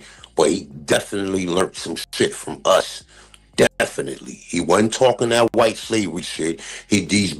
All of these buildings, I'm saying, I was talking about this shit, and then you came, you start talking about it. Nobody in the Aboriginal community was talking about these buildings. They want to talk about white slavery. They want to talk about a lot of this shit that you hear people talking that really connects the dots. And the clue been right behind Mansa Musa the whole goddamn time. When he gets at the Capitol buildings, not Mansa Musa, Montezuma. Montezuma. But Mansa Musa, Montezuma, that's the archetype for them stealing. There was no Mansa Musa. Mansa Musa, from the halls of Montezuma to the halls of shores of Tripoli. They talking about Montezuma, right? But however it go, right? The key was right there behind them. Niggas was showing these pictures and nobody said, wait a minute. Look behind the picture and what the fuck is this? All of the same buildings we see, all of the Capitol buildings, all of the buildings that they're claiming is Tartarian technology, right? The shit that we had in America. Now people is starting to really interject that into the conversation. Because prior to that, it was primitive Indians, and we never really took a look at the actual evidence until we started doing American Indian Encyclopedia. Until I was doing the pyramid shit from day one.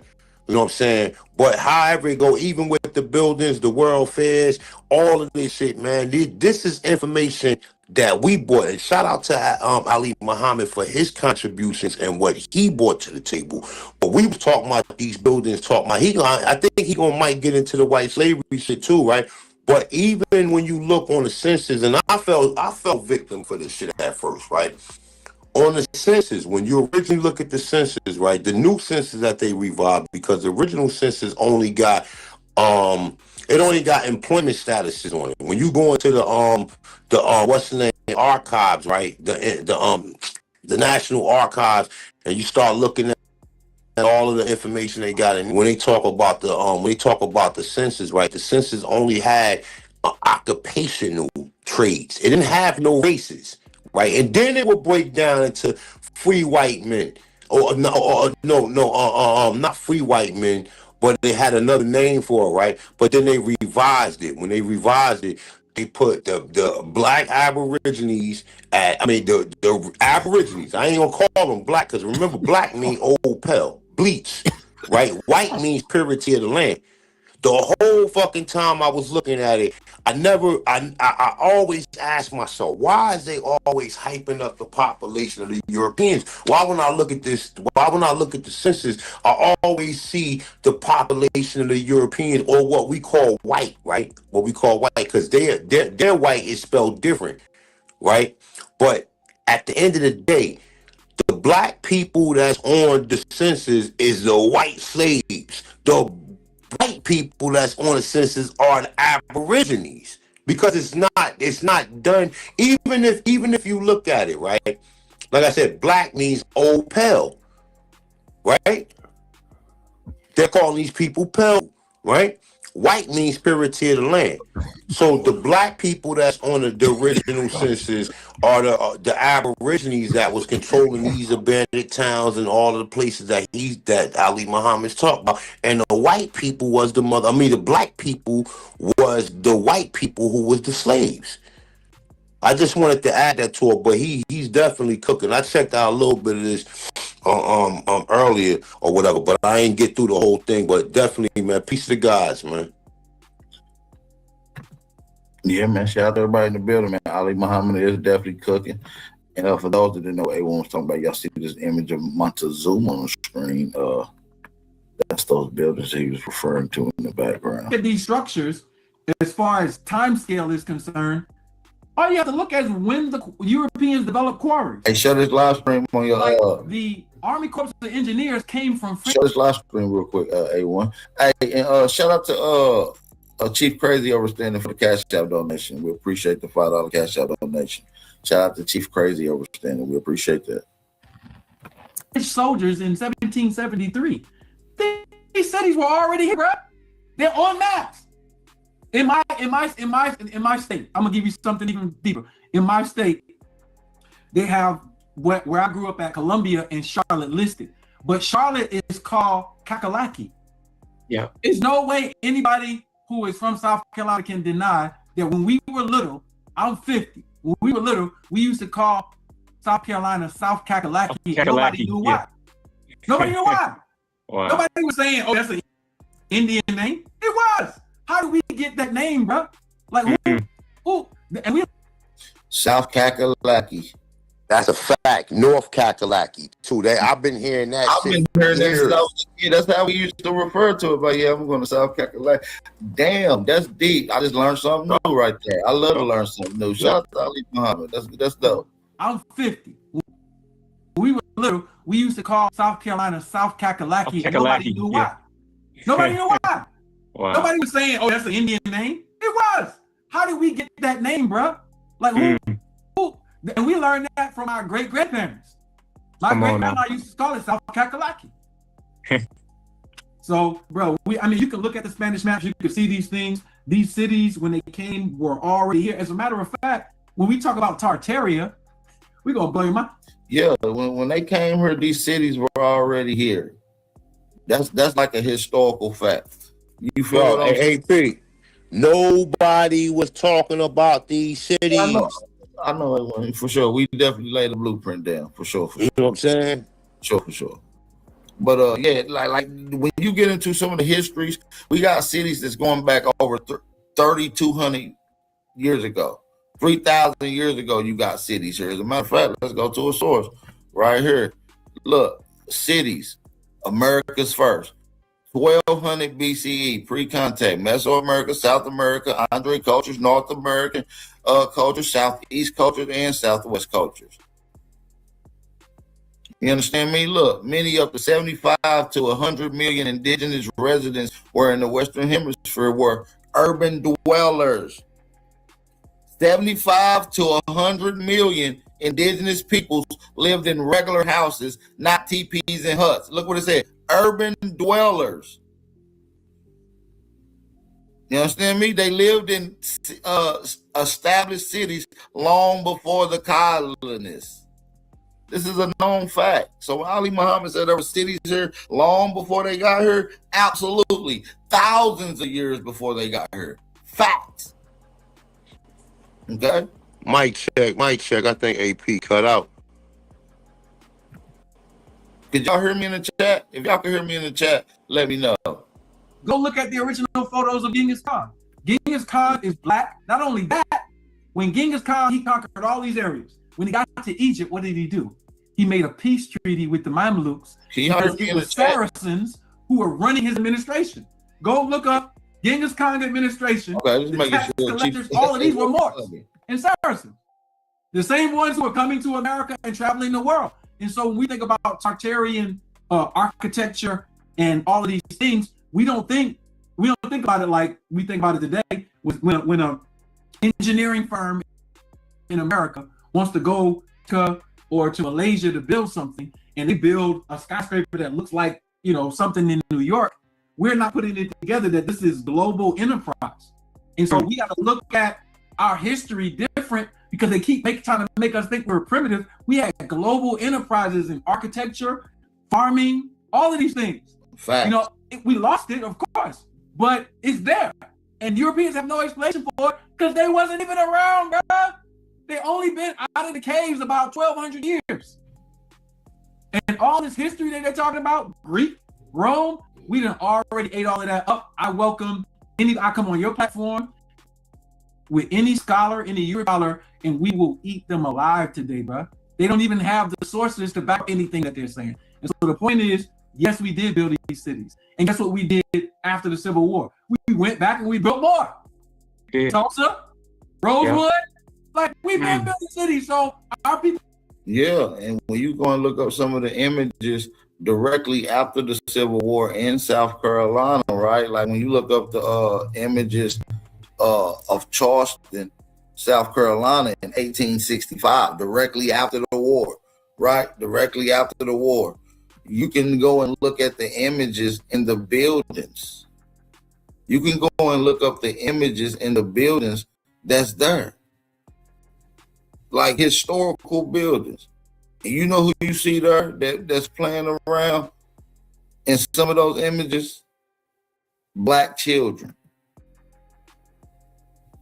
You still see Negro children hanging around the remnants of these particular areas.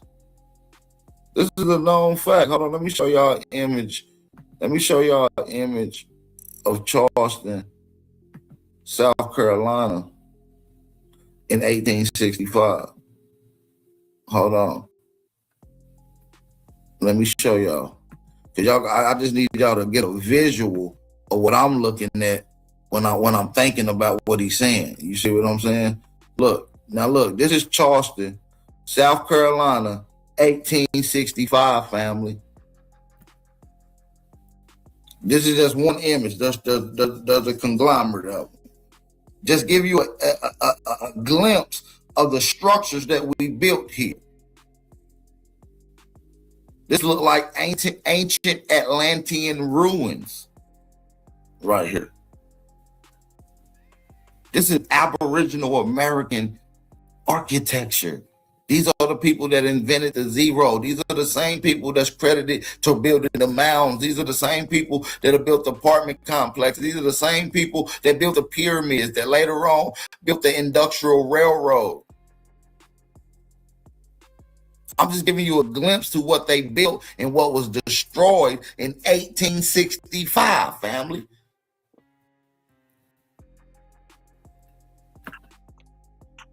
Yo, this is a dope ass interview and a dope ass reaction to this shit. I'm sitting there fucking passing up. I'm about to get my ass up off this internet and continue this shit later.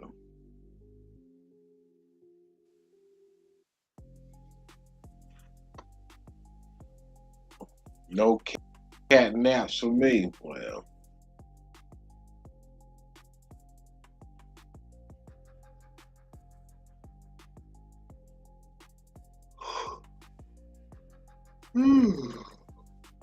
Shit.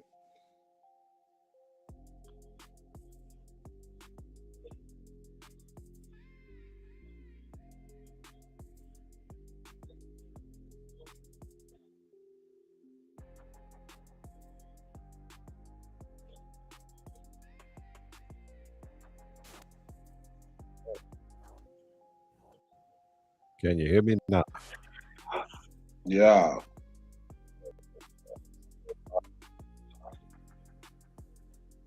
Couldn't hear you there. Sound muffled in there. Ooh, I'm just dead tired. It's time for me to get the kids up for school. No, shit, no. That sounds like a job. Not really. Well, my child is not in school no more. Yeah, my oldest ain't, but the younger two still are. You about to shut it down? Hell yeah. All right. That's what's up. All right, T-Dub. Till next time. Yes, sir. Peace. Peace. Oh, shit. Why does she keep doing this? Oh, fuck.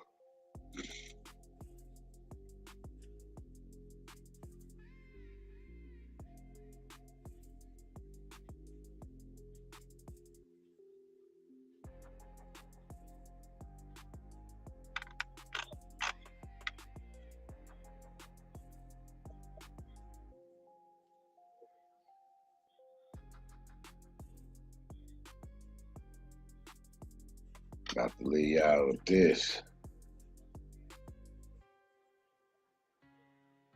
Just because I can.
You're getting pretty worked up.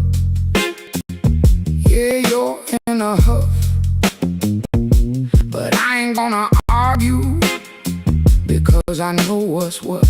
And you don't know nothing, like a boat without a rudder.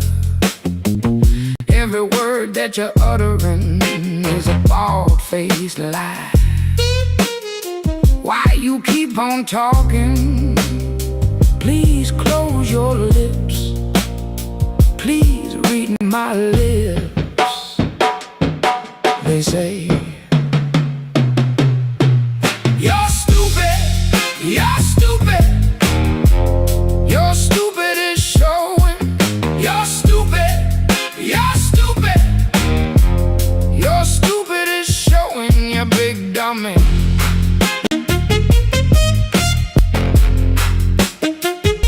You big dummy.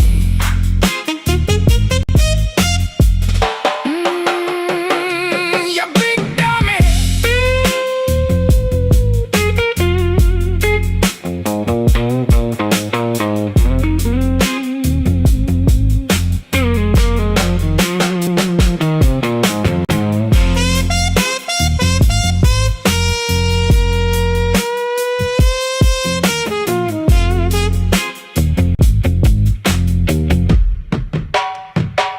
Your face is getting redder, like you're madder than hell. But your eyes are spinning like a bottomless well. There's no water coming out of there, no wisdom either. And you're spouting all you know-it-all nonsense. Please close your lips. Please read my lips. They say you're stupid, you're stupid. You're stupid is showing. You're stupid, you're stupid. You're stupid is showing, you big dummy.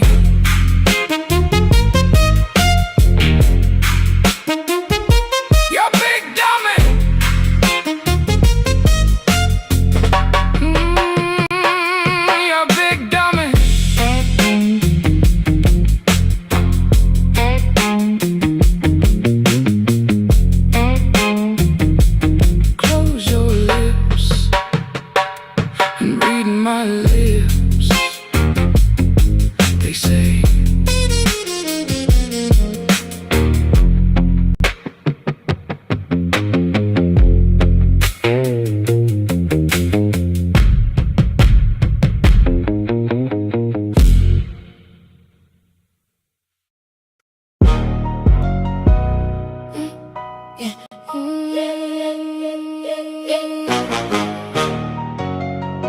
Yeah, yeah, yeah, yeah. You came in with tired eyes, shaking your hand. Said the week was a knife and you needed a plan. You grabbed every loose end like you could outpace pain. And you smiled so hard it almost looked the same. But the cracks don't vanish when you cover them fast. You can run from the feeling, still it follows you back. You were bleeding in silence, acting all brand new, trying to build a bridge out of broken glue.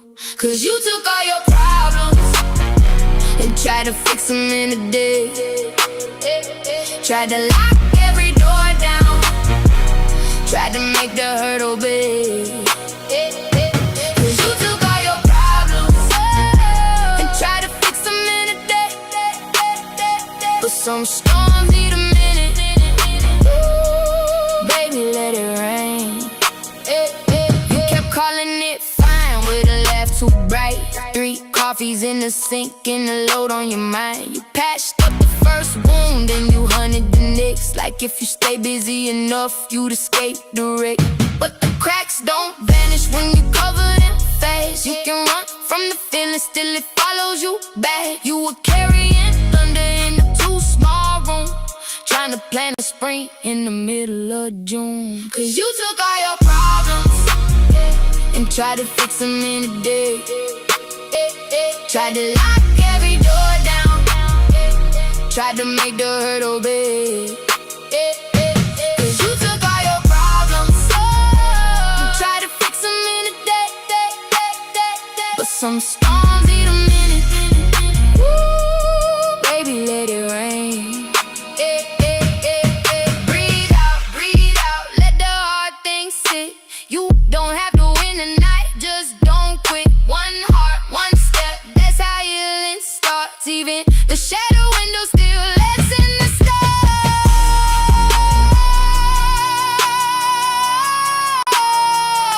Cause you took all your problems and tried to fix them in a day. Tried to lock every door down, tried to make the hurt obey. Cause you took all your problems and tried to fix them in a day. But some storms need a minute. Ooh, baby, let it rain. Take it slow. Take it slow. Take it slow. Take it slow. You don't have to fix it all alone.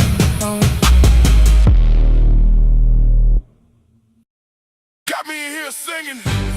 Calm your ass down, nigga. Alright, I got it. From the top, from the top, from the top. Yeah, no. Bounce to this. Bounce to this. Bounce to this. Bounce to this. Bounce to this. Bounce to this. Bounce to this.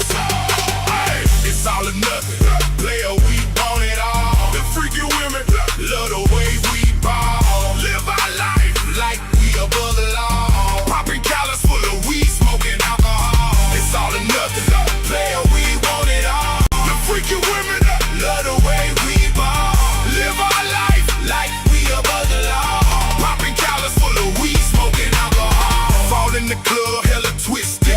Looking for them ladies, where you at? Now get explicit. That's what I'm talking about, girl. That's the ticket. I'm not mad at your boo, gon' get it how you live it.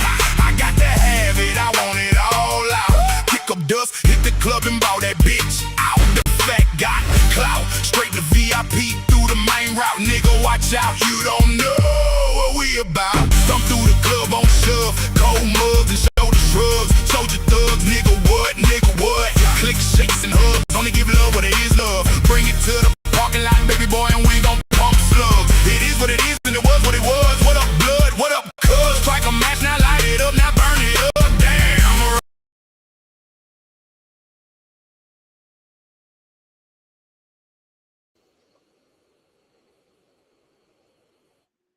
Peace.